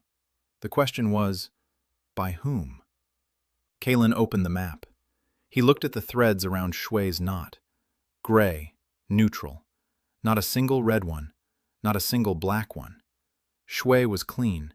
No debts, no secret ties, no spy networks. Just a 25-year-old woman locked in a golden cage. Lonely. Frightened. Pregnant by someone who was close by. Kailan began to examine the knots around Shui. Who had access to her chambers? 2 personal maids, 1 eunuch, 1 guard at the door. The eunuch was ruled out by definition. The guard changed every week. The maids were with Shui constantly. Kailan checked the maids' threads. One of them had a gray thread to the internal security guard. The guard named Yun, 27 years old, tall, handsome. With a soft voice and a habit of lowering his eyes when speaking to women, Kailan found Yong on the map. A thread from Yong to Shui's maid. A thread from the maid to Shui. A triangle. The maid covered for their meetings. A classic setup. As old as time. Kailan traced Yun's connections further. Yun had no patrons, no clan affiliation. Yun was a simple guard from the provinces. Honest. In love. Foolish. Foolish enough to fall in love with the high consort. Honest enough that it wasn't a plot. Just 2 lonely people who found each other in a place where people are forbidden to find each other. Kailan closed the map. It wasn't his problem. Shui had lost her child. The traces were hidden. Fan would wash the sheet. No one would find out. But Kailan opened the map again. He looked more closely. At Fan's node. A gray thread ran from Fan to the overseer Chen. The very same Chen who carried out the flogging punishments. Chen had a habit of inspecting the laundry. Once a week. Without warning. Chen looked at the linens. Chen was looking for exactly those kinds of stains, because Chen worked for Qin. the chief concubine Qin compromising evidence on all the other concubines, systematically, for years. If Chen saw the sheet before Fan washed it, Kalen calculated the time. Chen inspected the laundry on Wednesdays. Today was Tuesday. The sheet had been given to Fan this morning. Fan would wash it by evening. 1 day's leeway. Enough. But not enough to relax. Kalen sent Fan a message through Tao. Shue's sheet must be washed first, before lunch. Fan received the message. She washed it. By noon, the sheet was clean. The white silk gleamed on the clothesline in the laundry room. No traces, no stains, no evidence. But Kalen didn't stop there. Shui was vulnerable. The miscarriage had weakened her, physically and emotionally. If Qin found out about Shui and Jung's connection, Shui would be doomed. Not by the court, by Qin. Qin would use it as leverage, blackmail, control, turning Shui into his puppet. Kalen couldn't let that happen. Not because Shui was useful to him. She wasn't. Not yet. But because, in his system, neutral nodes were more valuable than enemy ones. A neutral node could be steered in any direction. An enemy one, only in one. If Qin captured Shui, the balance among the high consorts would shift. Qin would gain another vote, another pair of eyes, another channel to the Empress. Kalen didn't want that. He decided to protect Shui. Not directly, through intermediaries, through a cascade, as always. Step 1. Guard Yun had to be removed from Shui's chambers. Not from the palace, just transferred to another post, farther away. Somewhere where he wouldn't be able to meet with Shui. It was for their own safety. Every meeting was a risk. Every night spent together was a step toward the execution block. Transferring a guard was a routine procedure. The commander of the Purple Guard signed off on transfers every week. He didn't need a reason, just a rotation, a routine one, scheduled. Yun's name had to be on the rotation list. Through he, Kalen learned the rotation schedule. The lists were compiled by Corporal Zhou, the very same Zhou to whom Lu owed 30 silver coins, which Kalen had already paid. Zhou was now grateful to Lu. Lu was grateful to Wang. Wang didn't know whom to thank. Through he, who sometimes ran into the corporal at the outer posts, Kalen passed on a proposal. Not on his own behalf, on behalf of the system. He mentioned to Zhou that the guard Yun had long been asking for a transfer to an outer post, closer to the service gate. He had heard this from someone. He didn't remember from whom. Zhou didn't check. Zhou added Yang to the rotation list. 3 days later, Yang was standing at the service gate, far from Shui, far from danger. Yang didn't understand why he'd been transferred. He didn't complain. Guards don't complain about rotations. Shui found out through a maid. Kalen didn't know how she'd reacted. He hadn't seen. He couldn't see. The 4th ring is too deep for his physical presence. But on the map, Shui's node had changed. The threads from her had grown dimmer, quieter, as if she had curled inward, as if she had closed the door. Step 2. The maid who covered for the meetings had to be neutralized, not eliminated, tied down. The maid knew about the connection. The maid was the only witness. If Qin got to her, everything would be exposed. The maid's name was Peng, 22 years old, quiet, loyal to Shui. Loyal, but not boundless. Peng had her own fear. Her younger brother in the capital's artisans' quarter, a 14-year-old boy, a potter's apprentice, a good boy. But the artisans' quarter was under the control of the Li clan, and if the Li clan wanted to, the boy would become a hostage. Or a tool of pressure. Or he would simply disappear. Through Tao, Kalen found out the exact address of the workshop where Peng's brother worked. Through he, at the service gate, he passed on a proposal to the master of the pottery workshop. Anonymous. Move the boy to a workshop in the eastern quarter, far away from the Li clan's sphere of influence. The master in the eastern quarter was an acquaintance of the old cook, Ju. Ju asked him to take the boy in. The master agreed. A week later, Brother Peng was working at his new place. Safe. Peng didn't know who had arranged it. She only knew that her brother was safe. That was enough. Peng was now protected. Not by Kai Len. By the circumstances he had created. If Qin tried to pressure Peng through her brother, there would be nothing to pressure. The boy was out of reach. And Peng would remain silent. Not out of gratitude to an unknown benefactor.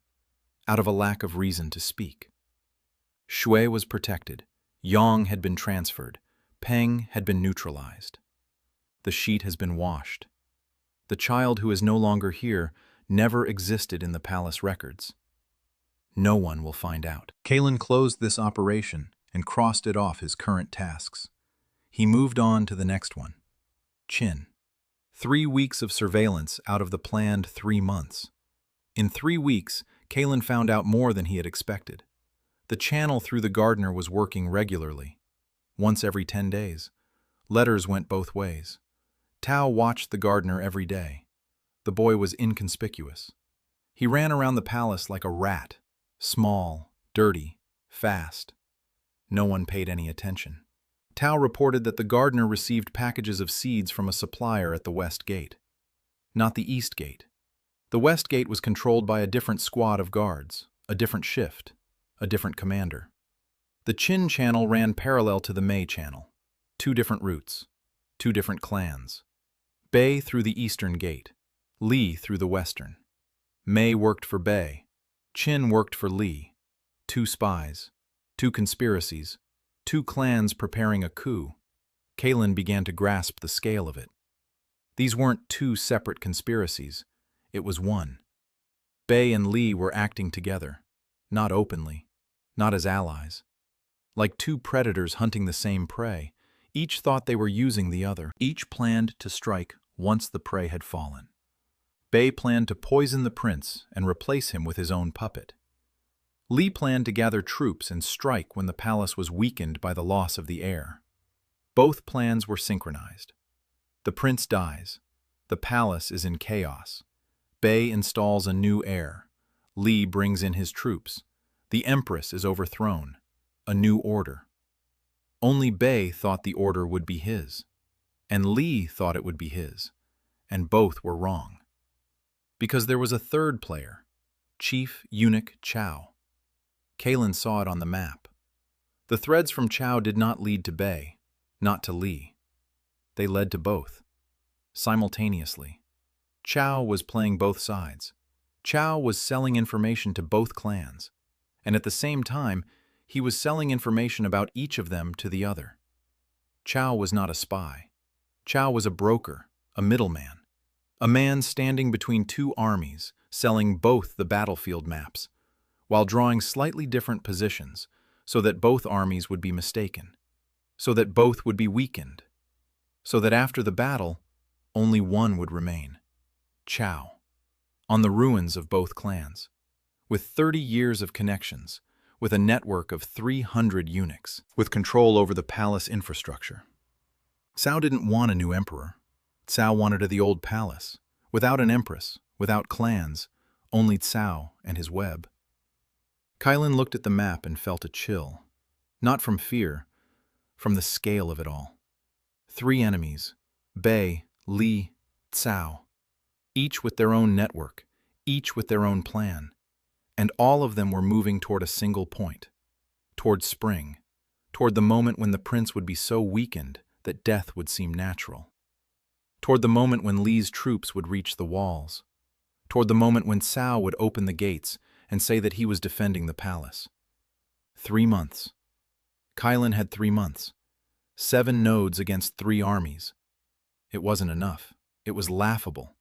It was like going into negotiations with 3 corporations with nothing but a pen and a notepad in your briefcase. But a pen and a notepad in the right hands were worth more than an army in the wrong ones. Kailan knew this, because he had seen it, twice, in a past life, when a small company defeated giants, not with force, not with money, with information, with speed, with precision, with the ability to strike the one spot where the giant was vulnerable. He began to plan. The planning took 4 days. For 4 nights, Kylan lay on a mat and built cascades. Not 1, not 2, 17. 17 parallel chains that were supposed to work over the course of 2 months and lead to a single result: the collapse of the conspiracy from within. The principle was the same as always. Don't break it, redirect it. Don't destroy the enemy's network. Make the enemy's network work against itself. To do this, one thing was needed: for Bai and Li to stop trusting each other, for Chao to stop trusting both of them, for each of the 3 players to begin suspecting the other of the other 2 of treachery. Distrust is acid.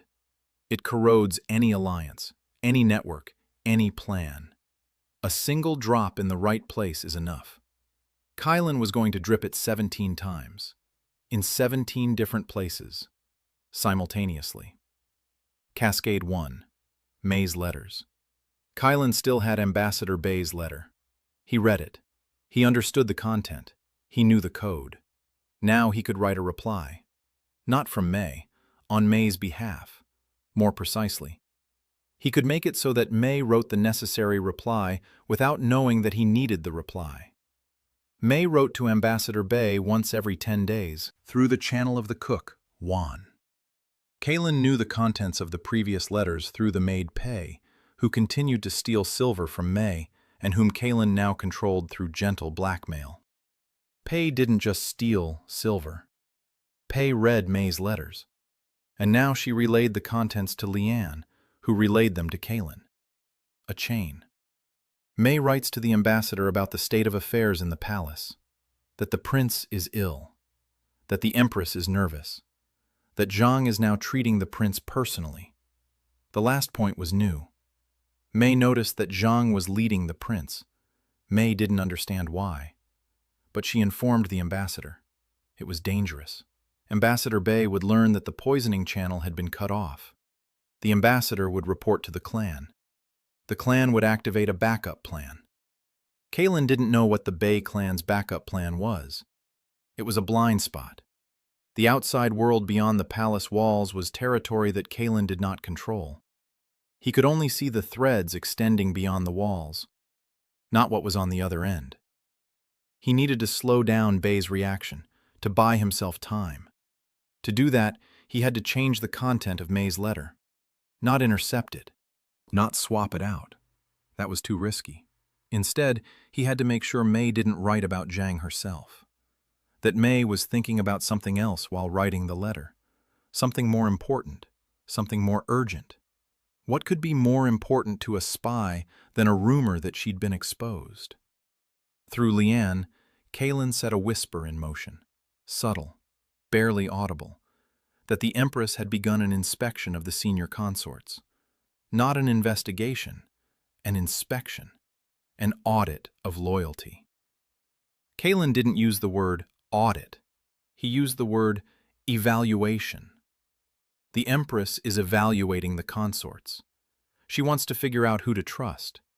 The whisper spread through the kitchen, through the laundry room, through the maids. By evening, the entire inner court was talking about the review. By nightfall, the rumor had reached May. May panicked, not terribly. May was a professional, but enough that in her next letter to the ambassador, she wrote not about Zhang but about the review, about the possibility that she had been exposed, about the need to lie low, about the fact that the next contact would be in 20 days, not 10. May shut down her own channel for 20 days. Bey would not find out about Zhang. 20 days. Enough. Cascade 2. Qin and the Li clan. This one was more complicated. Qin didn't panic over the rumors. Qin checked the rumors. Qin sent a maid to verify the information about the audit.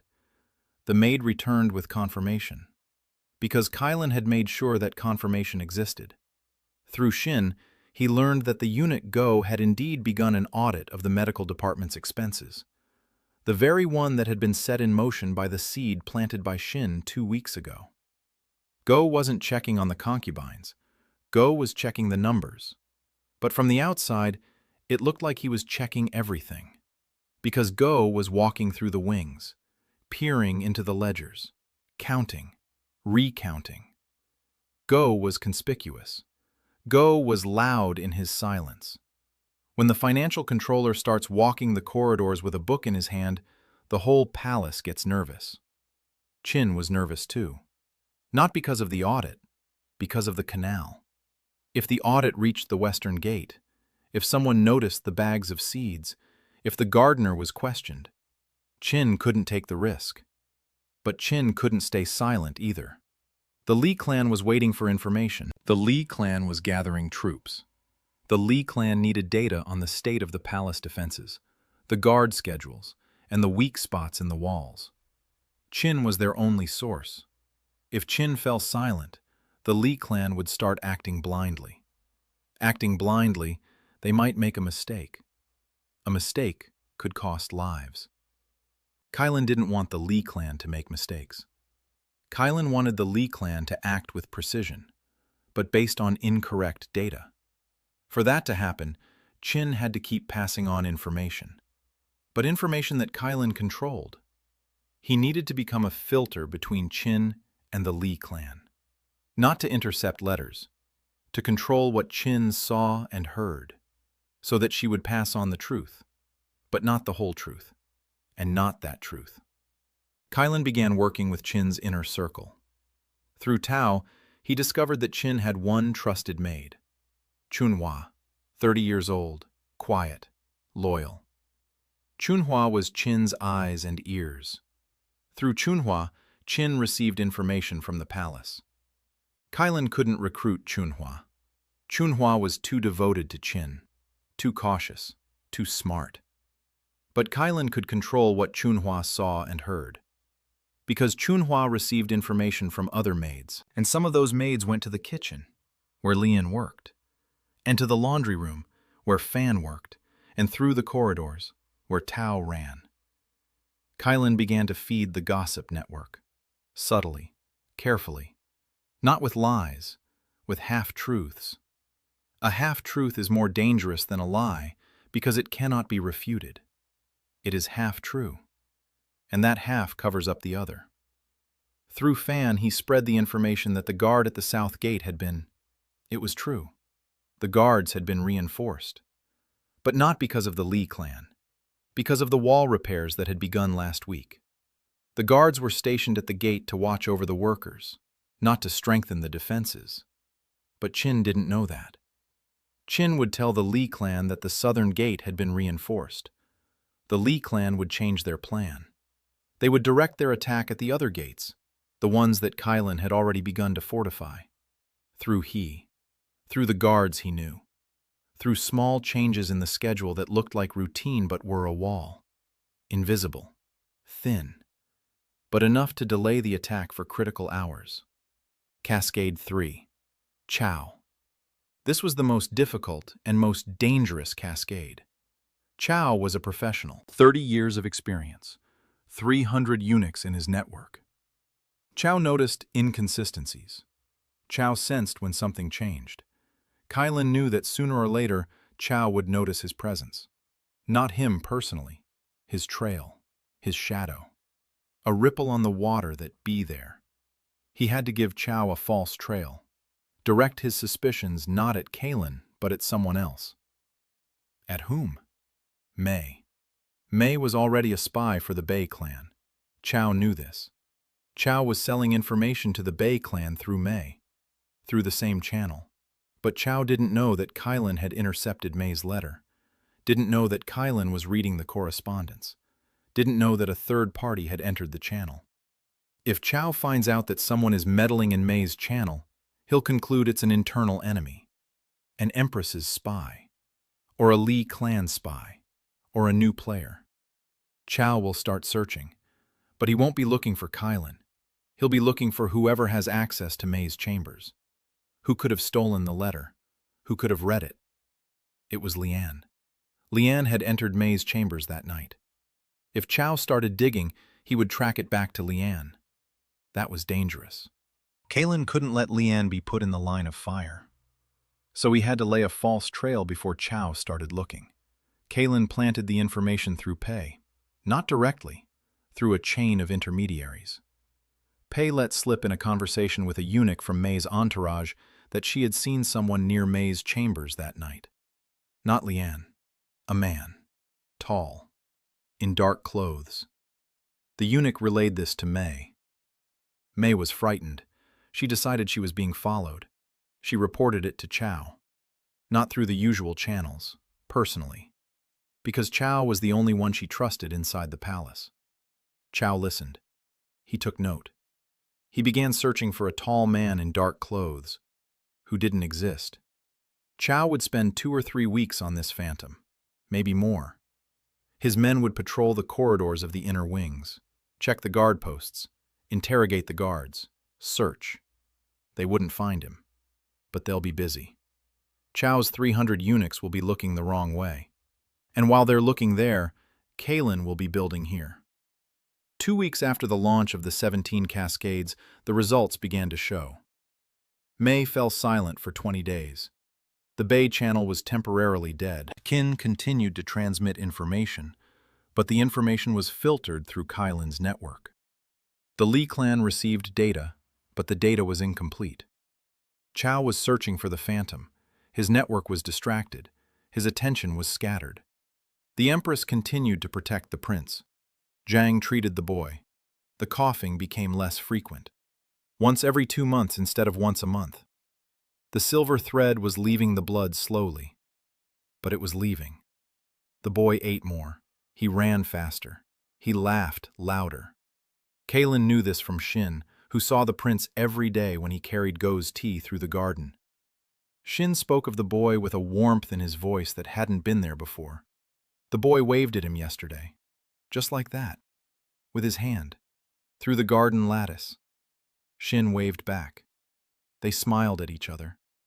A 15-year-old eunuch and a 6-year-old prince. 2 children in a world where children aren't allowed to be children. Kylan listened and said nothing. On the map, the thread between Shin and the prince was warm. Not gold, not gray. Warm. A new color. Kylan hadn't seen it before, a warm thread, a thread created not by profit, nor by duty, nor by fear, a thread created simply. Kalen didn't know the word. In his past life, he didn't use such words. In his past life, he had KPIs and metrics and quarterly targets. In this life, there were warm threads and a boy waving his hand through the bars. The network was growing. 12 nodes by the end of the 2nd week of the 2nd month. 7 main ones. 5 additional ones. The additional ones didn't know about Kalen. They were connected to the main nodes and carried out tasks without understanding the big picture. A maid from Shui's wing who now reported to Fan about anything unusual in the concubine's chambers. The head chef who reported to Ju and oversaw the evening deliveries. The junior architect who worked under Yingji and delivered scrolls at her request. The second guard at the outer gates, who relieved he and reported to him everything he had seen during his shift. And the boy from the stables who groomed the envoy's horses and overheard their conversations when they thought the groom didn't understand the court language. T17 nodes. 12 pairs of eyes and ears at different points throughout the palace. 12 thin threads converging on a single person in a cubbyhole 2 by 3 paces wide.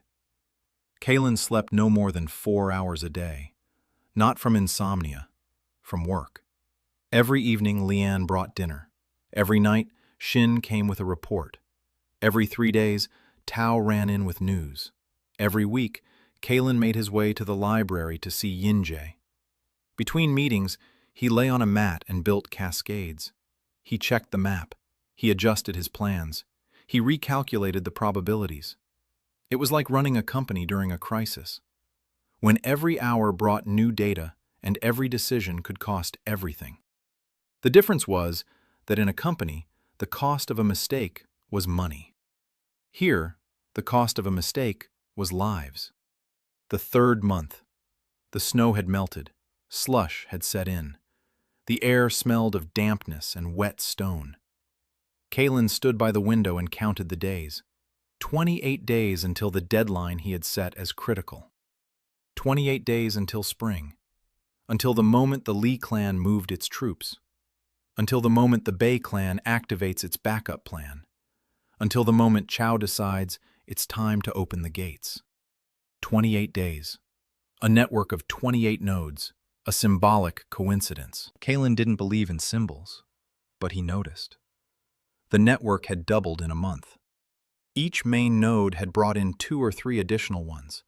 Lian had brought in 2 maids from her wing. Fan had brought in a laundress from a neighboring laundry and a tailor's apprentice. He had brought in 3 guards who read scrolls and whom he now supplied with literature through Yingji. Shin had brought in a junior eunuch from the household department. Tao brought 2 messenger boys. Zhu brought a cook's assistant. None of the additional nodes knew about Kalen. Each believed they were working for their immediate contact: Lian, Fan, He, or Shin. The structure was pyramidal. Each level saw only its own. Kalen saw everything. 28 threads converged on him like the roots of a tree on its trunk. He was the trunk. Invisible. Slender. Standing in a cubbyhole 2 by 3 paces, but the roots went deep. Into all 9 rings. The problem came from where Kalen least expected it. Not from Bai. Not from Li. Not from Cao. From Yingji. Yingji arrived at their regular nightly meeting in the library with an expression Kalen had only seen on the faces of people who had made a difficult decision and didn't yet know if it was the right one. She sat down at the table. She placed a scroll in front of her. She unrolled it. Kalen sat across from her. He looked. The scroll was old, very old. The paper had yellowed. The edges were scorched. The ink had faded but was still legible. Yinji said she had found it in a sealed archive, in a section that had been sealed 30 years ago by order of the late emperor. The section had not been opened since. The seal was still in place. But Yinji was an archivist, and archivists had their own secrets. Yinji knew how to open the seal without breaking it. She knew because her late mentor had taught her, before he died. The scroll contained a record, a palace chronicle, dated to the 24th year of the previous emperor's reign, 24 years ago. The record concerned the birth of a child, not an heir, not a prince, a child by a woman of the Wei clan. The woman was a concubine of the lowest rank. The child was stillborn, so it was written in the record. But next to the record, in a different hand, a single word had been added.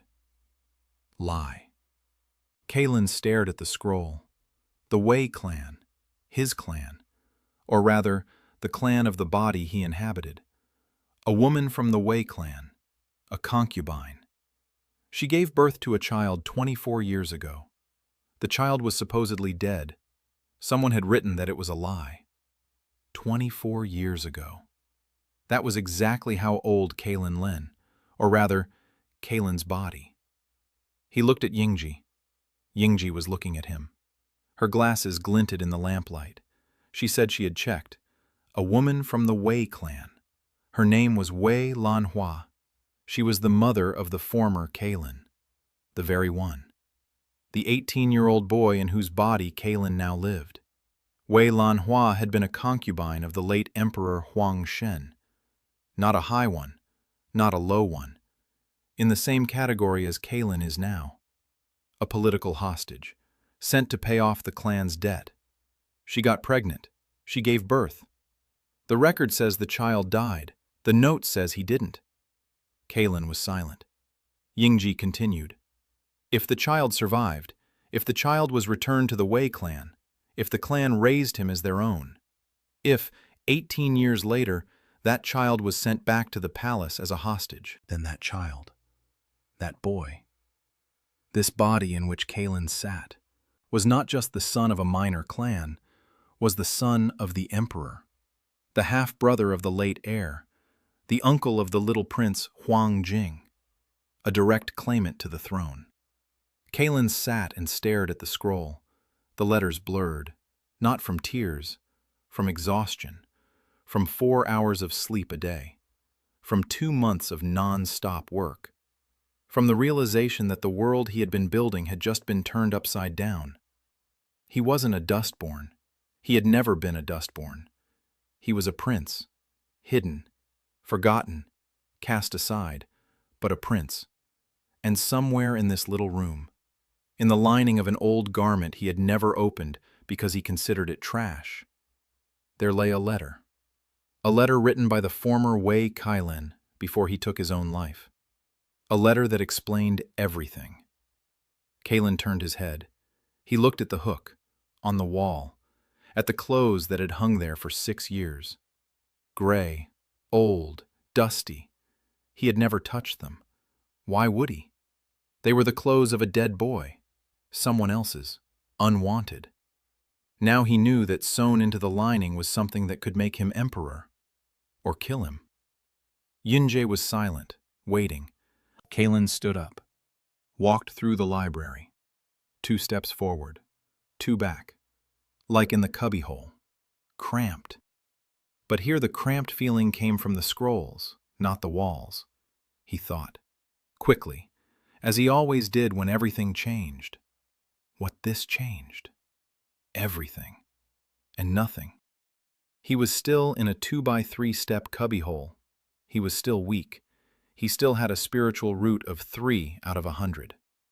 Still, he could be killed by any guard, with any knife, with any poison. His blood didn't make him stronger. His blood made him more dangerous. To everyone. To Bei. To Li. To Chao. To the Empress. If the truth came out, the world would see not a savior. The world would see a pretender, a rival, a threat. The Empress would see a man who could take the throne from her son. The clans would see a tool to be used or destroyed. Chao would see a figure who needed to be eliminated. All 12,000 would see a reason for a new war. The truth could save. The truth could kill. The truth was a weapon. The question was, who held it? Kalen returned to the table. He sat down. He looked at Yinjie. He said 3 words, not a word to anyone. Yinjie nodded. Then she asked what he was going to do. Kalen replied, nothing for now. The chronicle will remain in the sealed archive. The seal will be restored. No one will know that Yinjie opened it. The information will remain between them, between the 2 of them, just the 2 of them. Yinjie asked about the letter. Kalen was silent. She knew about the letter, or she had guessed. The archivist, a genius. A woman who knew how to arrange facts like hieroglyphs in a line. If there's a chronicle, then there are other traces as well. If the former Kalen learned the truth, then someone told him. Or he found proof. If he found it, then where? In what remained of his life? In what lay in the closet? In the clothes on the hanger? Kalen said he hadn't opened the clothes, that he didn't know if there was anything there. Yinjie took off her glasses, wiped them, put them back on. This gesture had become a sign to Kalen. She did that when she was thinking, when she was weighing things, when she was deciding whether to trust him. She said he needed to read the letter, if there was one. Because ignorance doesn't protect you. Ignorance makes you vulnerable. If someone else finds the letter first, if someone else finds out first, Kalen won't be able to control the consequences. She was right. Kalen knew she was right. But not now. Not tonight.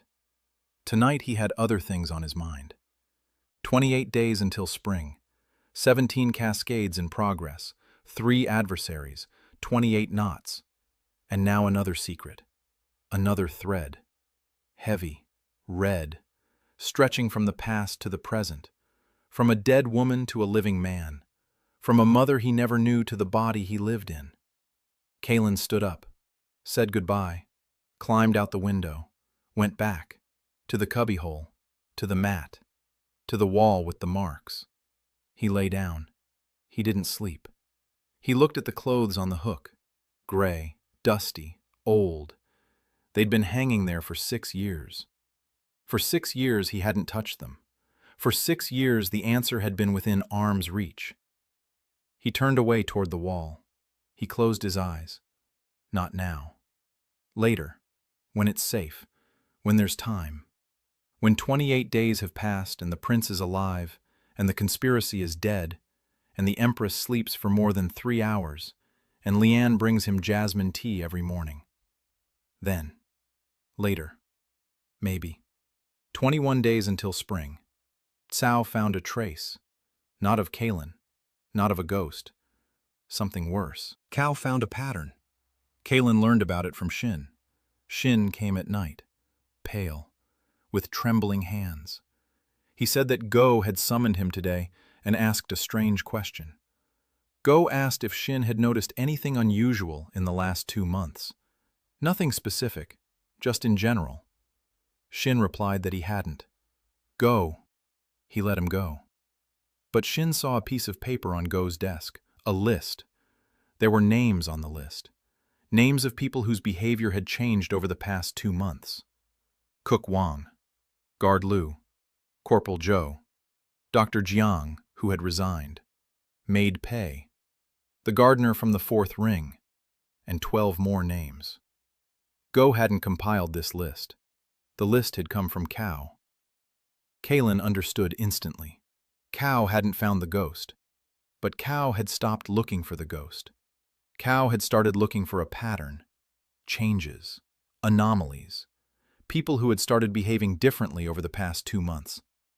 Wang had stopped serving out so much food. Lu had stopped being nervous. Zhou had received money from an unknown source. Jiang had quit his job for no apparent reason. Pei had become quieter. The gardener had changed his route. Each change on its own was insignificant. Each had an explanation. But together they formed a pattern. Like dots on a map that mean nothing on their own, but, when connected by a line, form an arrow. An arrow pointing at someone. As long as the arrow was blurry. As long as the dots weren't connected. As long as Cao could only see that something was happening, but didn't understand exactly what. But Cao was experienced. 30 years, 300 eunuchs. Cao understood the palace as an organism, and the organism was behaving strangely. Something was moving inside, something invisible, something that hadn't been there before. Cao would start digging, methodically, systematically, and sooner or later the arrow would point to a small room 2 by 3 paces in the far wing of the 9th ring. Kalen sat on a mat and thought. His fingers clenched the teacup. Hot. Leanne had brewed it half an hour ago. The tea was getting cold. Kalen wasn't drinking it. He was thinking. Options. First, speed up the operation. Strike all 3 opponents now, not in 21 days, now. Problem. The cascades aren't ready. Half the chains haven't closed yet. A premature strike would yield a 50% success rate. That's not enough. The conspiracy would weaken, but not collapse. And Kalen would be exposed. Option 2. Lie low. Freeze the network. Cease operations. Wait until Cao loses the trail. The problem. 21 days until spring. Li's troops are on the march. Every day of delay is a day that brings the coup closer. Freezing the network means handing the initiative to the enemy. That is death. Option 3. Give Cao what he is looking for, not Kalen. Another invisible player. A real one. Alive. Convincing. A scapegoat. Kalen didn't want that. A scapegoat meant a sacrifice. A man Cao would destroy, thinking he'd destroyed the center of the web. It was dirty. It was cruel. It was necessary. No. Kalen set down his cup. He looked at the wall, at the marks, the circle, the line, his people, his responsibility. He couldn't sacrifice someone else's life, not because he was a good person, because the sacrifice would be exposed.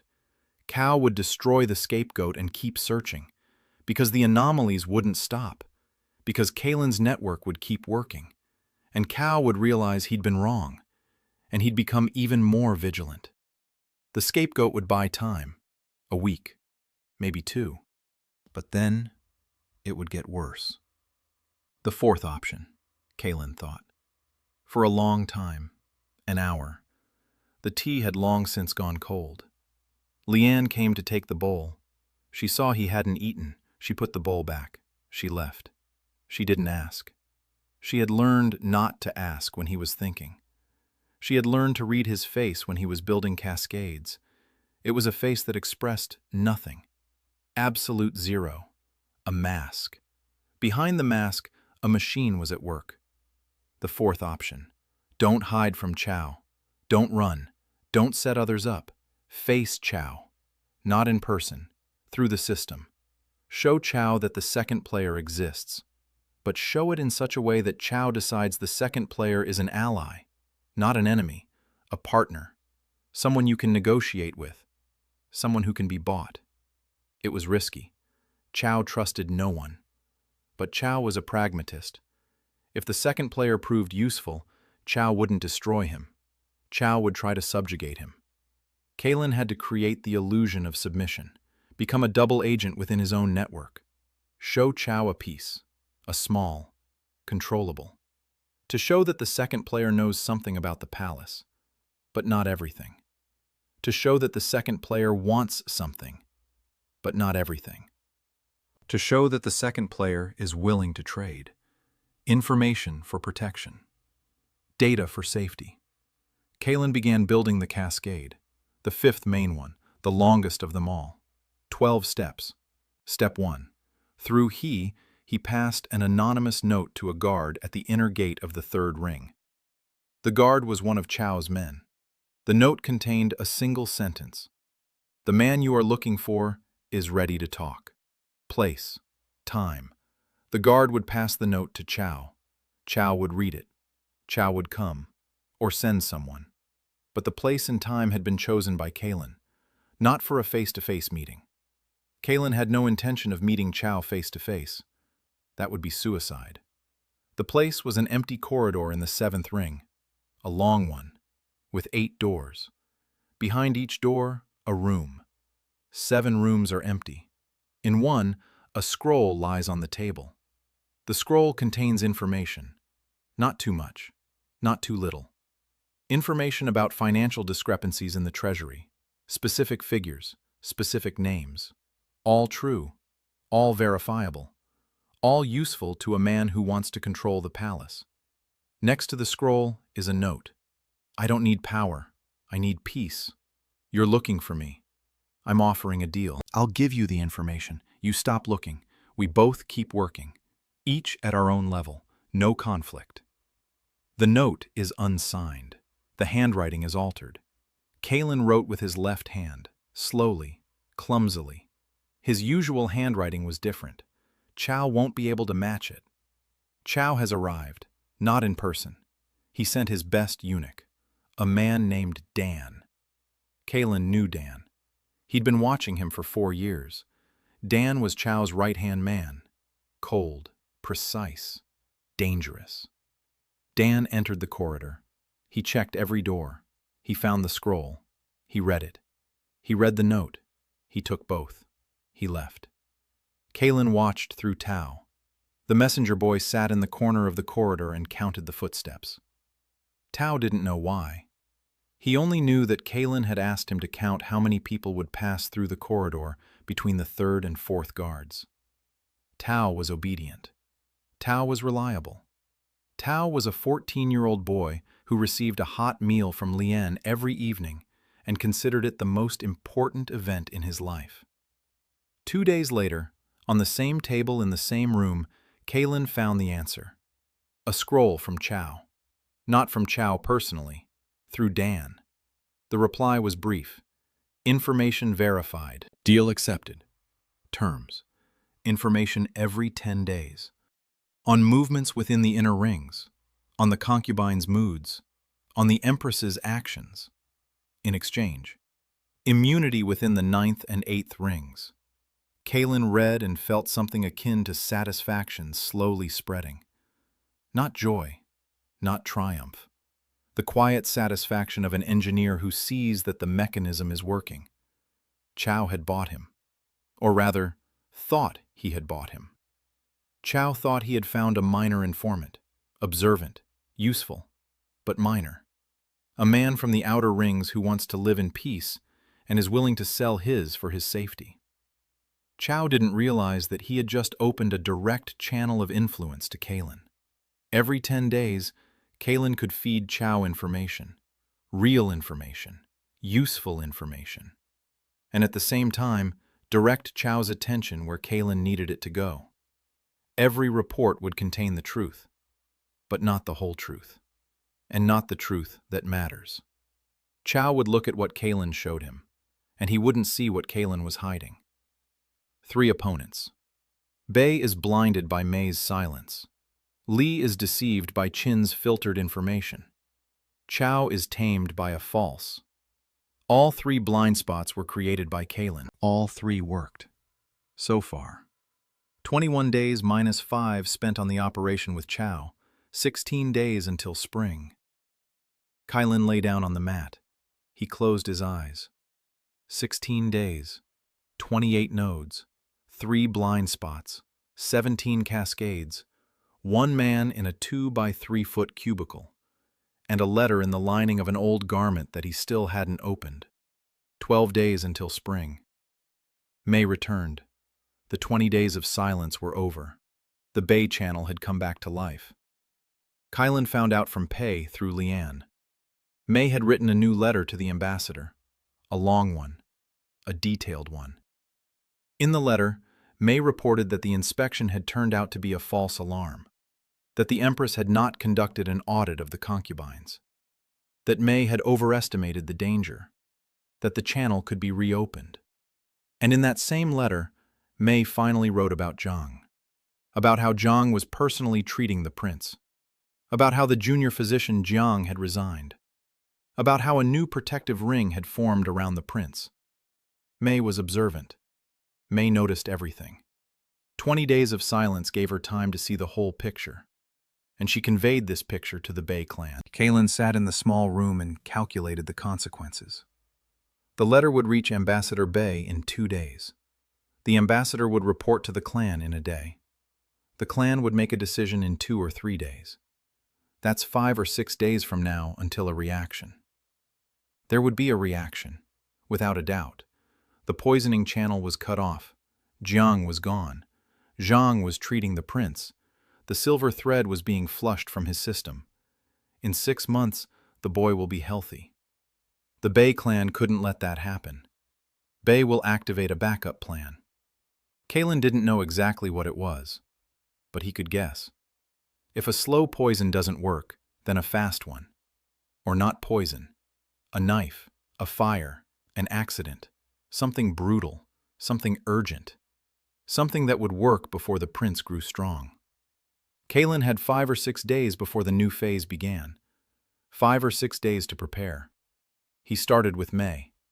Mei had to be neutralized. Not in a month, not in a week. Now. Before the letter reached the ambassador. No. The letter had already been sent. Through the Wan Canal. Through the Eastern Gate. It was impossible to intercept.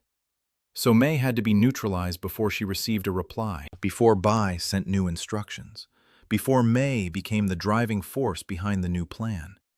Kaelin weighed his options. Mei was a spy.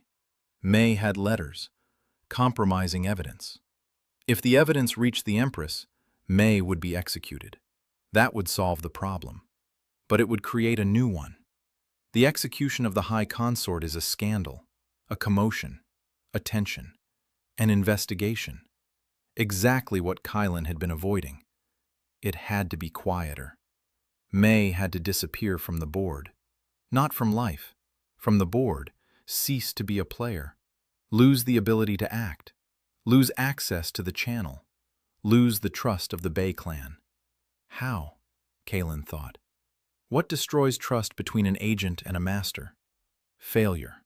If Mei fails, If the Bei clan decides that Mei is unreliable, that Mei is compromised, that disinformation is leaking through Mei, then Bei will cut Mei off, himself.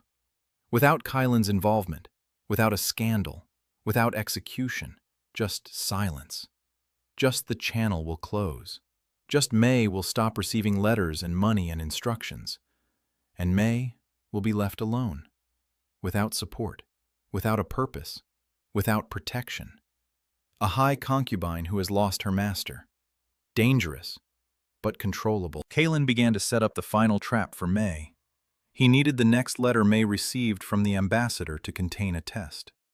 A question, the answer to which Mei should know, but doesn't, because the answer is tied to information Mei conveyed incorrectly, or didn't convey at all. For this to happen, Ambassador Bei had to begin doubting Mei. Kylan couldn't influence the ambassador directly. The ambassador was outside the walls, beyond the map. But Kylan could influence what the ambassador learned from other sources. The Bei clan had more than just Mei in the palace. There were others, smaller, less conspicuous.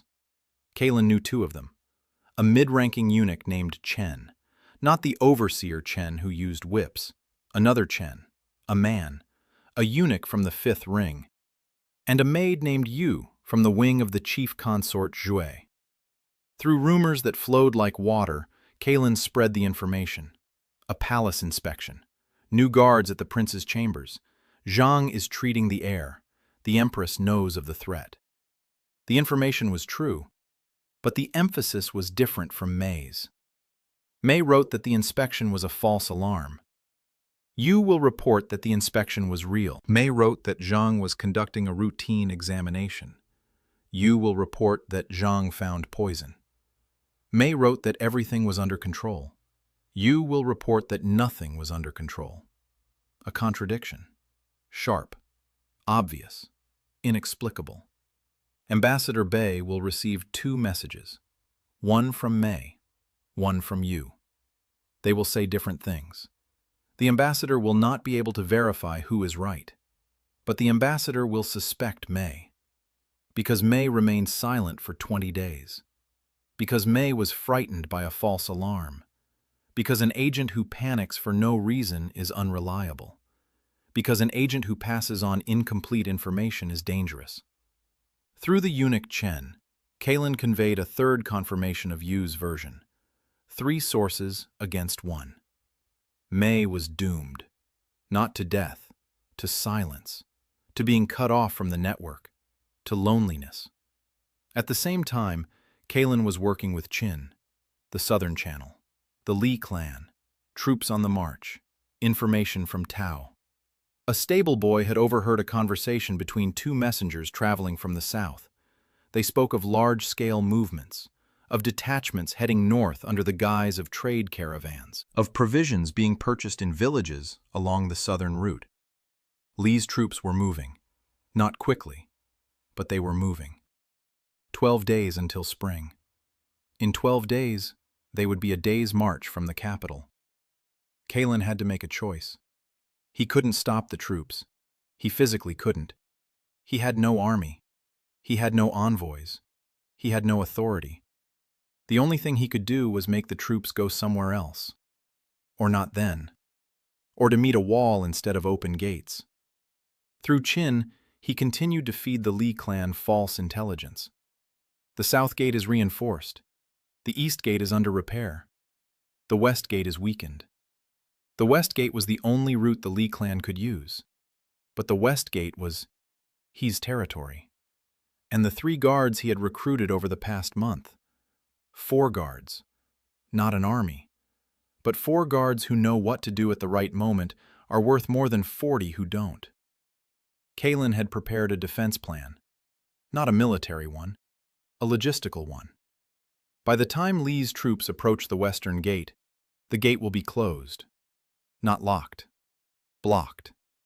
He and his men will begin repair work 3 hours beforehand. Repairing the wall, stones, scaffolding, carts of sand. All of this will be set up in front of the gates. Not a barricade, a construction site. Legal. Approved by the Department of Public Works. Through Go. Through Shin. The documents are signed. Everything is above board. The troops will approach the gates and see the construction site. Not a wall. Not an army. A construction site. They will stop. Because storming a construction site isn't part of the plan. It's absurd. They'll send a messenger to Chin. They'll ask what's going on. The messenger won't make it, because the channel through the gardener will be cut off by then. Kalen had been preparing to cut off the channel by a specific date, by a specific time. The gardener will receive an urgent summons from Go, a financial audit, a discrepancy in seed purchases. Go doesn't know the discrepancy was rigged through Shin. Go is just doing his job, checking the numbers.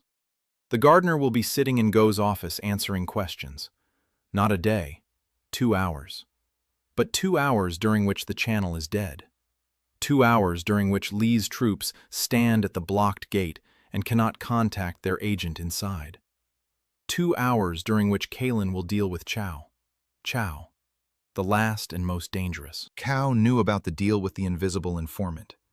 Cow thought he was controlling him. Cow was waiting for the invisible informant to bring the next batch of data. May wrote this because she is observant. May saw Cow at the western gate and drew her own conclusions. The conclusions were correct, but May didn't know how correct. Kalen received a copy of this fragment of the letter through Pei.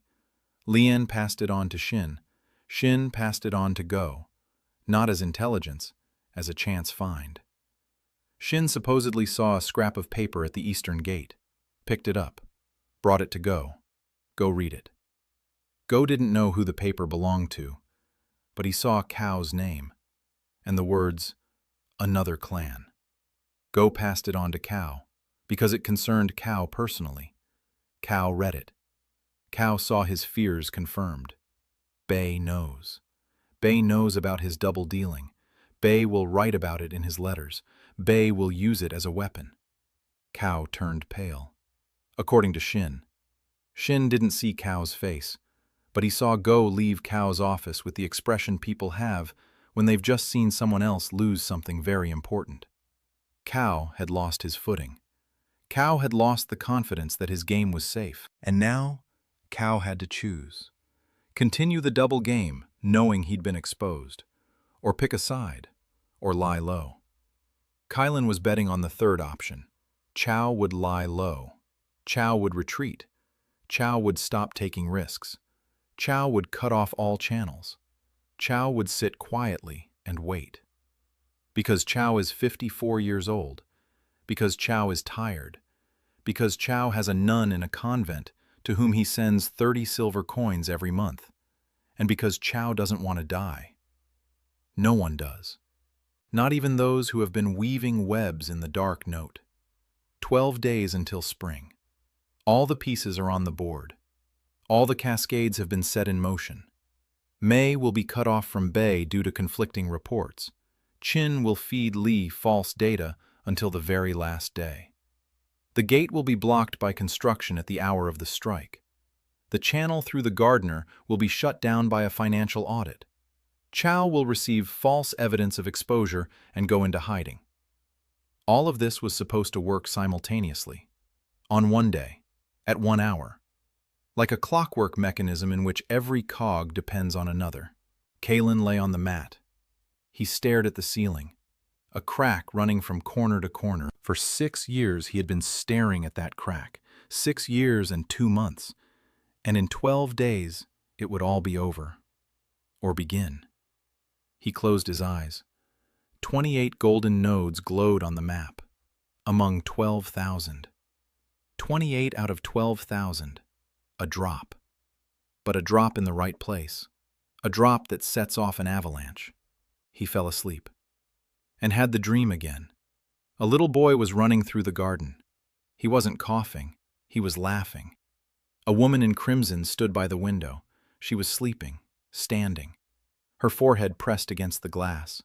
For the first time in 4 years, her face was calm. 7 days until spring. Everything was going according to plan, and that was what frightened Kalen the most. In his past life, He had learned one rule.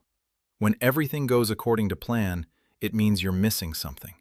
It means there's a variable somewhere you haven't accounted for. It means somewhere a clockwork mechanism is ticking that isn't on your diagram. He lay on the mat and examined the map. Knot by knot, thread by thread, he was searching. Something was wrong. Something had shifted. Something had changed in the palace's movement pattern. He couldn't figure out exactly what, but he could feel it. Just as he had felt in his past life when the quarterly report added up too smoothly, when all the numbers were right, when not a single line raised any questions. That was when he knew someone had cleaned up the report. Someone had hidden the problem. Someone had decided that if Kalen didn't see it, the problem would disappear. Problems don't disappear. Problems grow in the dark. He found the anomaly on the third day of his search. Consort, the Empress's chief personal maid, 22 years old, of Korean descent. Kalen had been watching her for 5 years. Sora was one of the most stable nodes on the map. Her route hadn't changed in years. Morning. The Empress's chambers. Preparing her clothes. 8 steps, then a turn. 1 turn. Toward the corridor leading to the inner garden. To the Garden of Silence. To a place where no one goes because there is nothing to do there. An empty garden. Abandoned. The fountain hasn't worked for 10 years. The trees haven't been trimmed in 5. The benches are covered in moss. Sora turned toward this garden. She stopped. She stood there for 4 minutes. Then she returned to her route, as if nothing had happened. Kalen didn't know what she was doing in the Garden of Silence. He couldn't have known. The 3rd ring. His eyes couldn't reach that far. Shin worked in the other wing. Tao didn't run through the 3rd ring. None of the 28 nodes could observe Sora in the Garden of Silence. It was a blind spot. Kalen hated blind spots. He decided to take a risk. At night. Via the same route as to the library. The 4th ring. The 5th. The 6th. Then further. Into the 3rd. Where he had only gone twice in 6 years. The 3rd ring was the Empress's territory. Zhang's territory. The Purple Guard's territory. The guards here never slept. The guards here were the best. Shifts went on without pause. The corridors were lit by oil lamps all night long. Kalen found a route through a service tunnel for firewood that led deep into the palace. The tunnel was narrow, dark. It smelled of dampness and old stone. Kalen crawled. His body protested. Spiritual route 3 out of 100. Weak muscles, cracking joints. His back, where the whip marks had healed, ached with every movement. He crawled for 20 minutes. Then the tunnel ended. An exit to the basement beneath the kitchen of the 3rd ring. From the basement, a staircase. From the staircase, a corridor. From the corridor, the Garden of Silence. The garden was dark. The moon had hidden behind the clouds. The fountain stood in the center like a stone skeleton. The trees were black against the sky. The benches were wet with evening dew. Kalen stood by the wall and watched. He waited. He didn't know what for. He didn't for whom. He was just waiting. Because Sora came here during the day. Because Sora didn't come here for no reason. Because people don't change their route by 8 steps without a reason. He waited an hour. Then 2. His body froze. His fingers went numb. His teeth chattered. He pressed himself against the wall and clenched his jaw to keep from chattering. 3 hours. He was already about to leave. He had already started retreating toward the tunnel. And then he heard footsteps. Quiet. Quick. A woman's. A shadow stepped out of the corridor into the garden. Small. Quick. Sora. Kalen froze. He stopped breathing. Sora walked past him, 3 steps away. She didn't notice him. She didn't look. She was heading toward the fountain, toward the stone ledge. She stopped. She knelt down. She felt around the stone at the base of the fountain with her hands. She found something. She pulled it out. A small object. Kylan couldn't see what it was. It was dark, far away.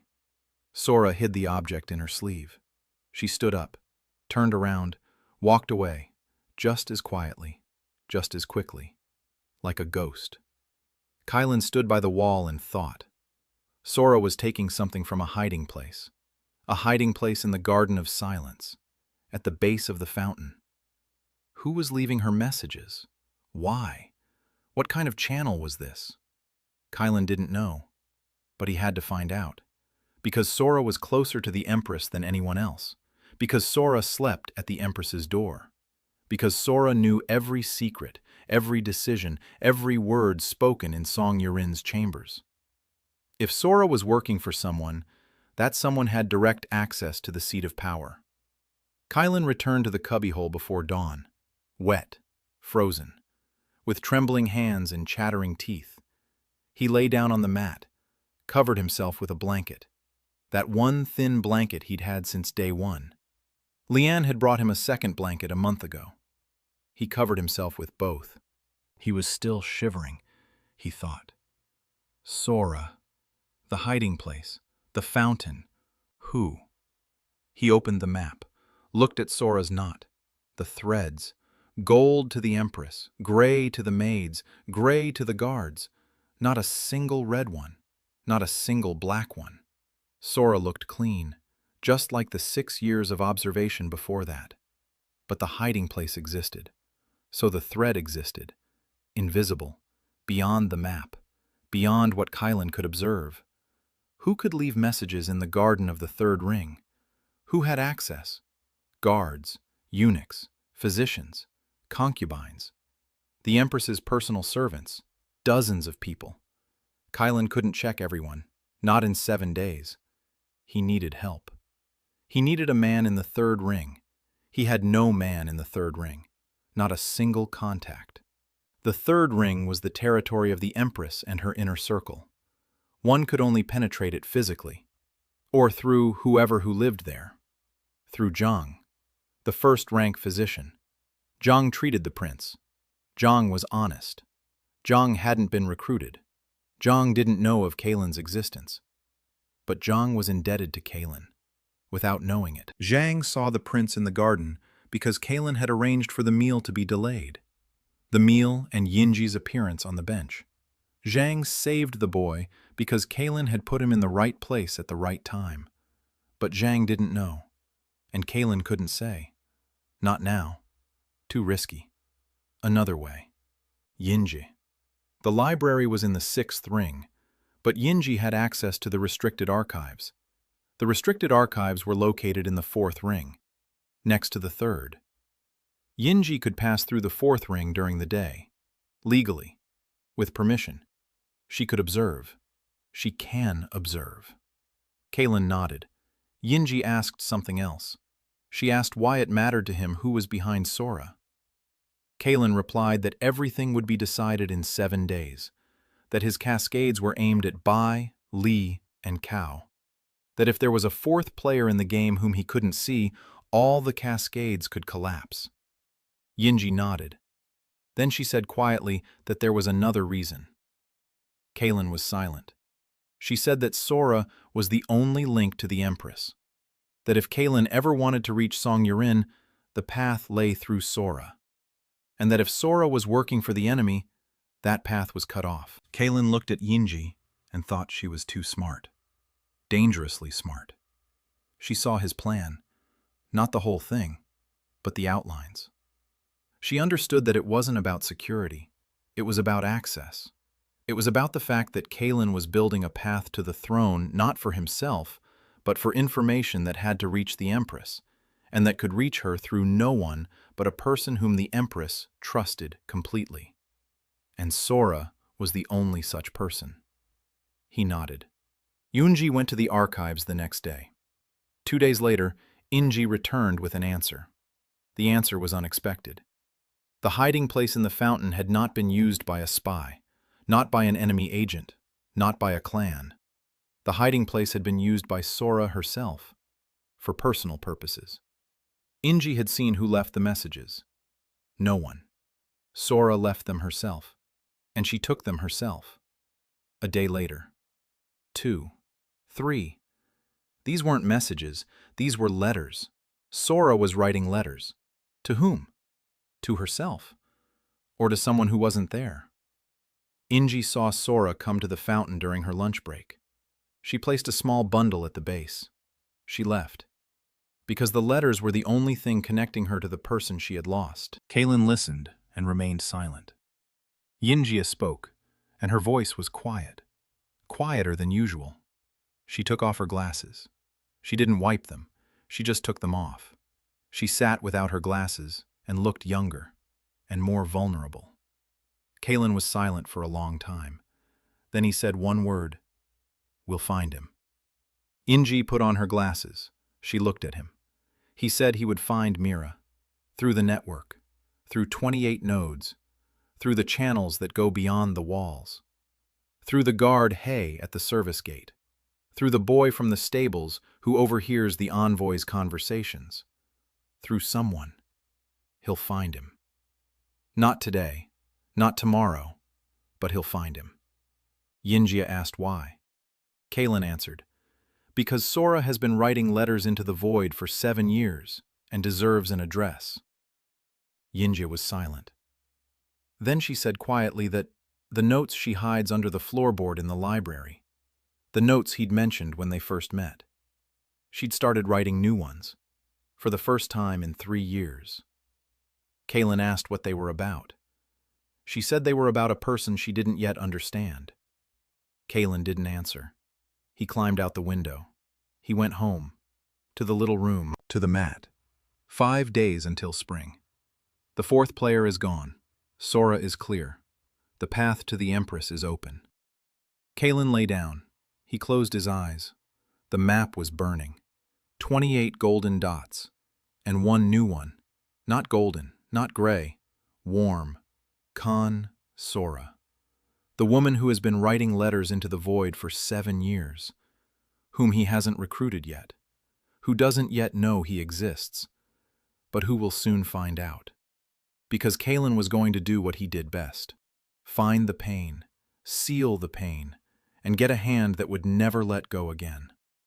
3 days until spring. Everything had sped up. Kaylin hadn't slept in 40 hours. His body was failing. His hands were shaking. His vision was blurring. But the map burned brightly. Brighter than ever. 28 nodes were running at full capacity. Everyone knew their task. Everyone was moving. He and his 3 guards began setting up scaffolding at the western gate. Officially, wall repairs. The documents were signed by Go. Go didn't know why he was signing them. Shin brought him the paper among 20 others. Go signed without looking. Because he trusted Shin. Because in 3 months, Shin had become indispensable. Because Shin knew when Go wanted tea, when Go wanted silence, and when Go wanted someone to just stand nearby while he counted. The scaffolding was in the utility yard's storage. He processed the release. The stones for the wall were lying by the gate. The sand had been delivered that morning. Everything was ready. They were waiting for the signal. The signal would be a pigeon. Tao had made arrangements with a boy from the dovecote. The boy would release a red pigeon when Tao whistled. The red pigeon was the signal for he to begin. The dovecote was visible from the west gate. He would see it. Tao would receive the signal from Kaylin via Lian. A chain. 5 links. The time from the signal to the start of construction work. 12 minutes. 12 minutes to block the gate with stones and scaffolding. Kaylin had calculated every minute, every stone, every log. He and 3 guards trained at night. Not at the gate, in the service yard. They hauled stones and timber. They timed themselves. 20 minutes the first time, 15 the second, 12 the third. Enough. Kaylin wasn't present. He reported through Tao. May. The smear campaign was working. Through Pei, Kaylin learned that May had not received a reply from Ambassador Bei. Usually, a reply came within 5 days. 7 had passed. Silence. May was getting nervous. She wrote new letters. She sent them through Wang. There was no reply. Ambassador Bei remained silent. Kalin knew why. The contradiction between May's report and Yu and Chen's reports had done the trick. The ambassador had received 3 versions of events. 2 matched. May's did not. The ambassador decided that May was unreliable, or that May had been turned, or that May's channel had been compromised. The ambassador fell silent. May was left alone, without instructions, without support, without the money that came through the channel. May was cut off. A high concubine without a master, a pawn without the hand that moves it. May was harmless, for now. But she remained unpredictable. An agent backed into a corner can do anything. Kalin kept May under surveillance. Pei continued to report. If May tried anything desperate, Kalin would find out. Cao. Through the anonymous informant's channel, Kalin sent Cao the latest batch of data. The data contained information that the Li clan was moving people toward the capital. Kalin gave this to Cao on purpose, so that Cao would know the strike was imminent, so that Cao would make a decision, to lie low, or flee, or act. Cao chose a 4th option that Kalin hadn't foreseen. Cao went to the Empress, alone, in person, without intermediaries. Kalin learned from Xin through Go. Go had seen Cao heading toward the Empress's chambers, at a brisk pace, with the face of a man who had made up his mind. The audience lasted an hour. Kalin didn't know what Cao had told the Empress, but he could guess. Cao had given in. Cao had decided that the double cross had failed, that Bei had exposed him, that the only way to survive was to switch sides to the Empress.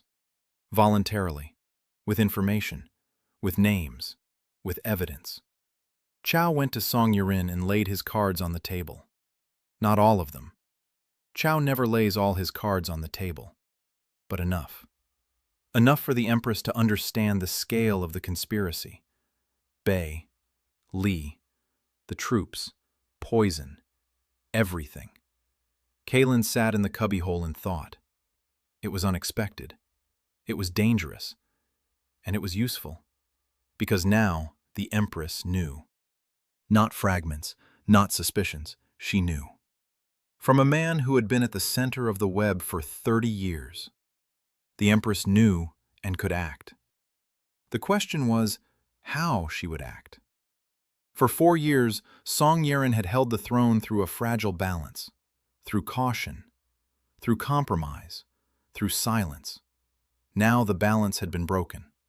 Now she had to strike. But did she know how to strike?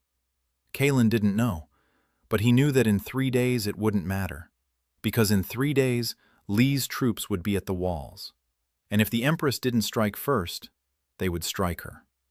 Kalin had to speed up his part. The cascades were ready, but now a new variable had emerged. Cao on the Empress's side. Cao with his 300 eunuchs. Cao with his 30-year-old network. If Cao had truly switched sides to the throne, then Kalin had gained an ally he hadn't planned on, and lost an enemy. 3-1.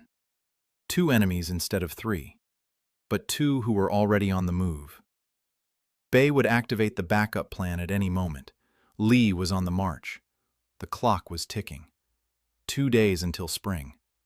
Kalin received information from He, through a boy from the stables. The boy had overheard a conversation between 2 horsemen. The horsemen had come from the south. They were exhausted. Their horses were covered in foam. They said that the Li clan's troops would be at the western gate in 2 days. Not 3, 2. The Li clan had sped up. Why? Kalin didn't know. Maybe they'd received word that Cao had defected to the Empress's side. Maybe they'd found out that May was dead.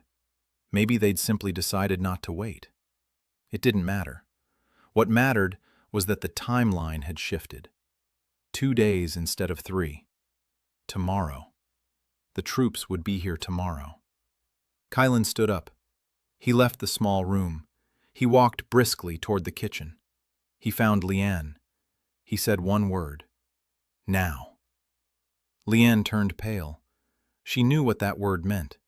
She didn't know the details, didn't know the plan, didn't know about the troops and the clans and the cascades, but she knew that Kaelin was preparing for something big, something that was supposed to happen later, and now that something had become the present. Leanne nodded. She ran. To Tao. Tao to the dovecote. The boy from the dovecote to the cage with the red pigeon. Kaelin returned to the small room. He sat down on the mat. He closed his eyes. The map was glowing. All 28 nodes were pulsing.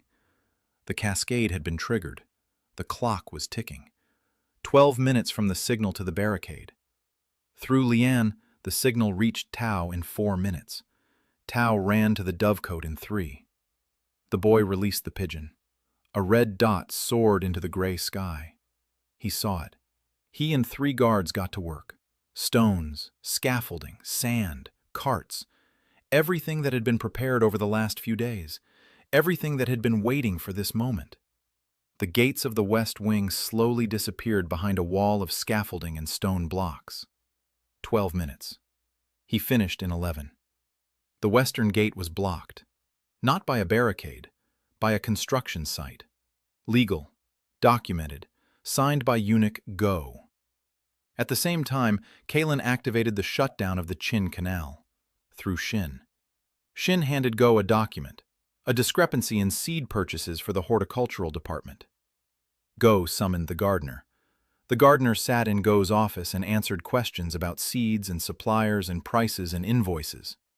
The channel was dead. For 2 hours. For 3. Maybe longer. Go was meticulous. Go loved numbers. Go could check the gardener all day. Qin didn't know her channel had been cut off. Qin thought the next batch of seeds would arrive tomorrow, with a letter for the Li clan. The letter won't arrive. The Li clan won't receive data from the palace. The Li clan will approach the gates and see the construction, and they won't be able to contact Qin. And they'll stop. For an hour. For 2. For the critical hours in which everything will be decided. Kaelin sat in the cubbyhole and waited. That was the hardest part. The waiting. When all the orders have been given, and all the chains have been set in motion, and all the cogs are turning, and you're alone in a cubbyhole 2 by 3 feet, drinking the tea Leanne brought, and listening to the world changing beyond the walls. Silence. A silence that means the mechanism is working, that everyone is doing their part, that no one is shouting or running or panicking. Silence that means the plan is proceeding. For now. By evening, news arrived, via Tao. The boy ran in drenched in sweat. His eyes were burning. He said there were people standing at the west gate. Lots of them. In hunting clothes, with weapons under their cloaks. They're standing there looking at the scaffolding. And they don't understand. Their commander sent 3 men to the other gate, the south gate. The south gate is locked.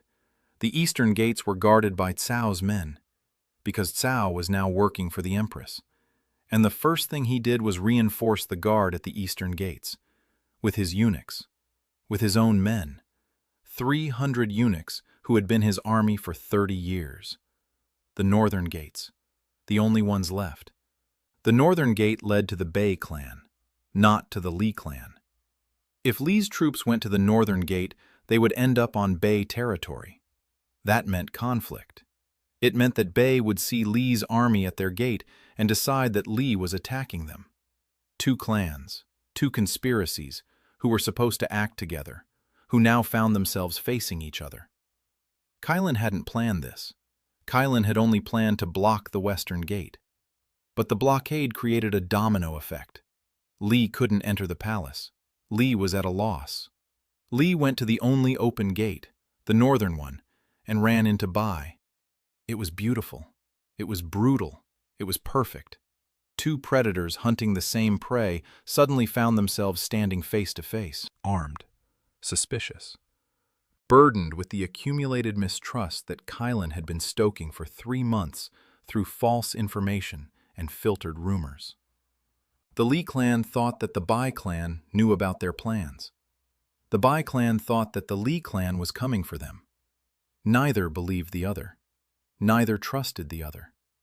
And in the midst of it all, stood the palace, locked, silent, with barricaded gates and reinforced guards, and a sleeping prince in the garden of the Jade Pond.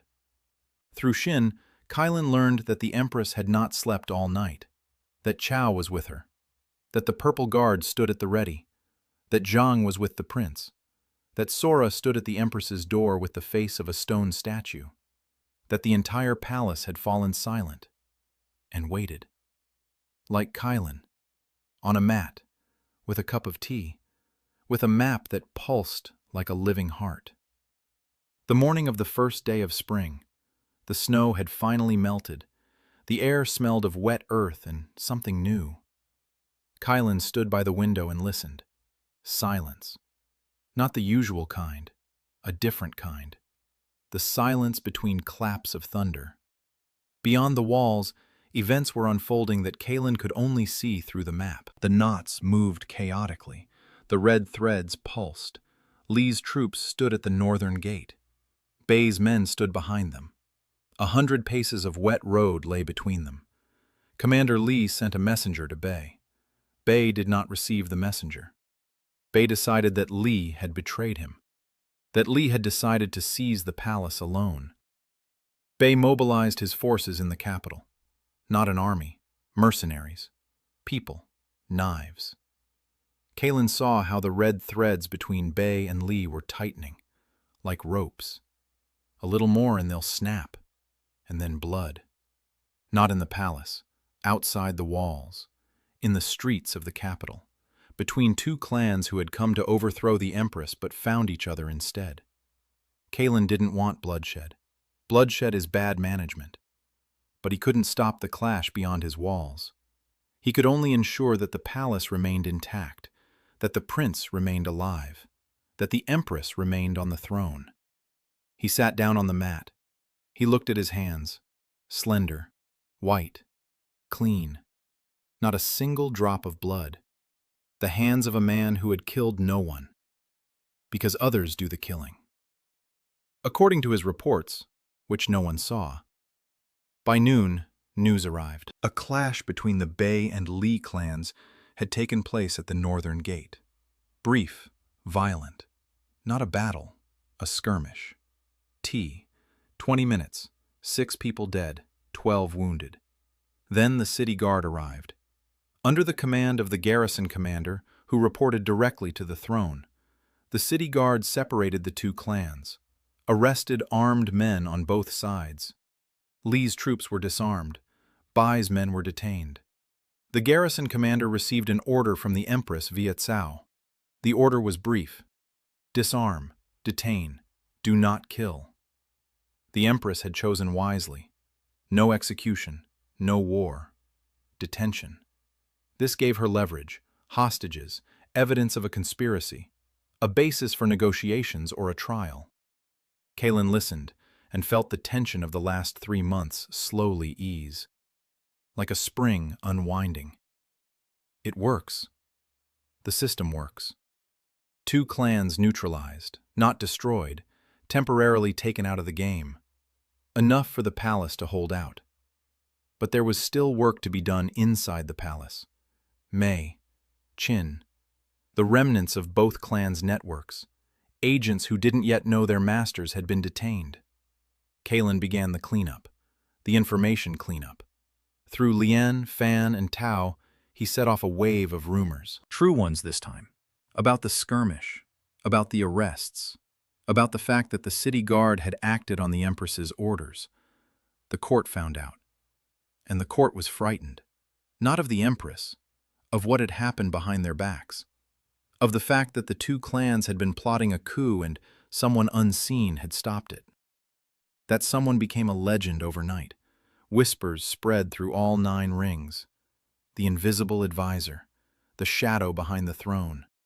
12,000 people whispered and looked around, and not a single one glanced toward the tiny room, 2 by 3 paces wide, in the far wing of the 9th ring, where a weary man with slender fingers sat, drinking his 3rd cup of tea. Mei was simpler. Mei was broken.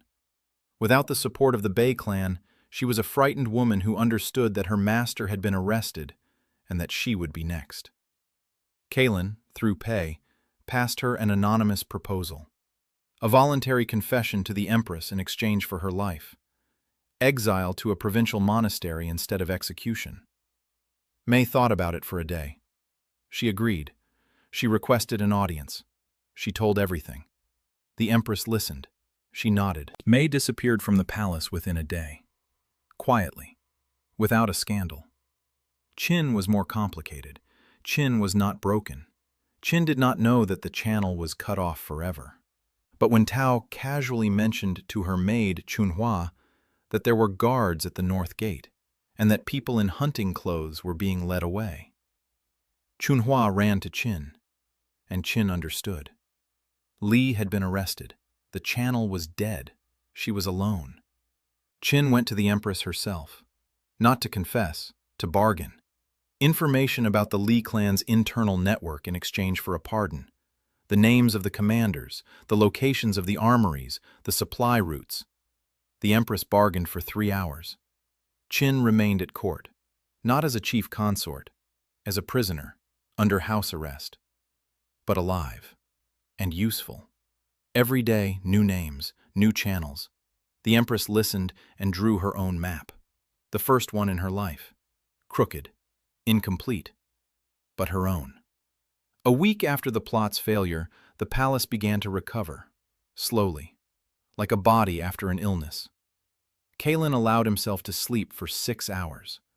For the first time in 3 months. His body thanked him. His mind was clear. His hands didn't tremble. He ate 3 times a day. Hot meals. Leanne brought them. Every evening she sat by the door for a minute. She told him about letters from her mother, about her brother who was learning to write. Little things. Warm. Real. Kalin listened and thought that for the first time in 2 lifetimes, he felt at home. A tiny room, 2 by 3 steps, 1 window overlooking a wall, a mat, 2 blankets. Home. The Empress was looking for an invisible advisor. Kalin knew. The whole palace knew. Through Shin, through Tao, through Fan. Song Yurin didn't understand how it had happened. Chao didn't understand. No one understood, because everyone saw only their own little piece. Chao saw that he had been exposed and decided to give himself up. May saw that she had been cut off from the clan. He saw the order to repair the wall. Everyone saw a coincidence. No one saw the system, except the Empress, who stood at the center of all these coincidences and understood that there are no coincidences, that someone had connected all the dots, and that this person was still invisible. This frightened her. An invisible ally is almost the same as an invisible enemy, only scarier. Kalin decided it was time, not to show himself, but to give her a thread. One. A thin one. Through Han Sora, Kalin found Mira, Sora's sister. It took 5 days. Through Hay, the request went beyond the walls. Through a boy from the stables to a merchant in the province, the answer came. Han Mira, 20 years old, alive. She worked in a house of pleasure. 2 years ago, she bought her freedom. She worked as a seamstress. Free. Address known. Kalin passed the address through the chain. Through Yinj. Yinj passed it to the junior archivist. The archivist left a note in the book that Sora borrowed from the library every week. The note contained an address, a name, and a single line. She is alive. She is free. She is waiting. Sora found the note that evening. Shin saw her in the corridor of the 3rd ring. She was standing against the wall with a small piece of paper in her hands. And her face. Shin said it was like when ice breaks, not slowly, all at once, all of it. A face that had expressed nothing for 5 years suddenly expressed everything. Sora asked the Empress, directly, that very night, who had found Mira. The Empress didn't know, but she understood. The one who knew about Sora's pain, which Sora had never shown to anyone. That person was the one she was looking for. The thread had been laid. The Empress traced the thread to the library. The note was tucked inside a book. Who had access? The librarians, archivists, Cho Yinj. The Empress summoned Yinj. Kalen had warned her in advance. Yinj said she didn't know who had left the note. The book was on an open shelf. Anyone could have slipped it in. The Empress didn't believe her. But she didn't press the issue. Instead, she began coming to the library, every evening, without guards, only with Sora. She would sit down at the table, pick up a book, and wait for the invisible advisor to arrive. Kalen saw the trap.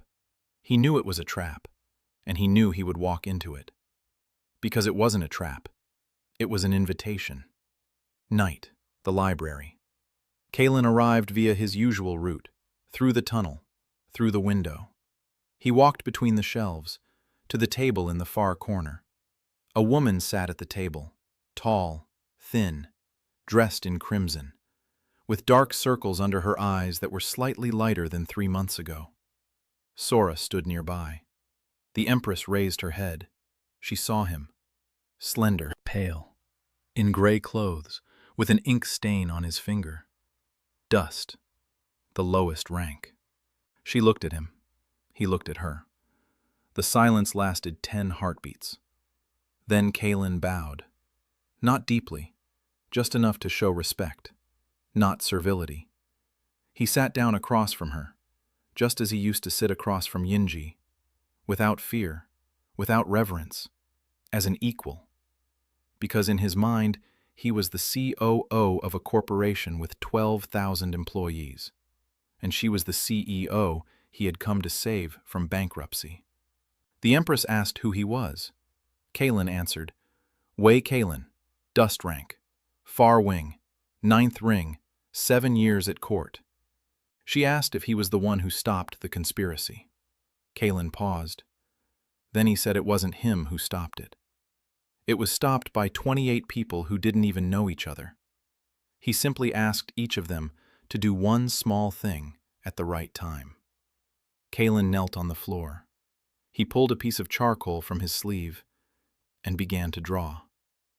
On the stone floor of the library, because they still wouldn't give him any paper. Nodes, threads, connections, names, routes, flows. He drew for 20 minutes.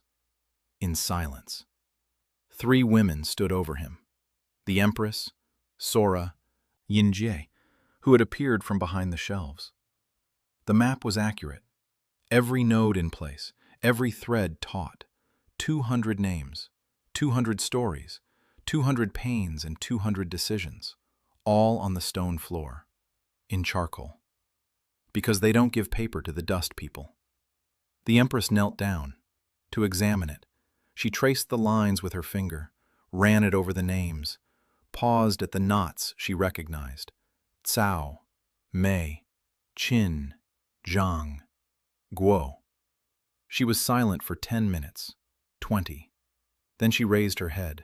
Her eyes were wet. For the first time in 4 years. She asked how long he had been collecting this. Kalen answered, 6 years. She asked why he hadn't told anyone. Kalen answered, no one asked. Silence. The oil lamp crackled, shadows on the walls. The Empress stood up, slowly, with difficulty. Her knees were stiff from the stone floor. She looked down at Kalen. He was still sitting on the floor, next to his map, with a piece of coal in his hand. She said she was offering him the rank of Grand Advisor, the highest rank at court. Chambers in the 3rd ring, a personal guard, access to the treasury. Kalen listened. Then he replied quietly. No, he didn't need a rank. He didn't need chambers. He needed a cubbyhole 2 by 3 paces. You could see better from there. He needed silence. You could hear better in silence. He needed invisibility. An invisible man cannot be killed by those who cannot see him. And he needed the Empress to sleep. More than 3 hours, because a ruler who doesn't sleep makes mistakes, and mistakes in this palace cost lives. The Empress looked at him with an expression she couldn't name, Then she nodded. She turned away. She walked to the door. Sora followed her. She stopped at the door, turned around, said she would return in 3 days. She had questions. Kalen replied that he did not command 12,000. He helps. Everyone. One by one. And they help each other. Without knowing. They just help. Because someone had helped them for the first time in their lives.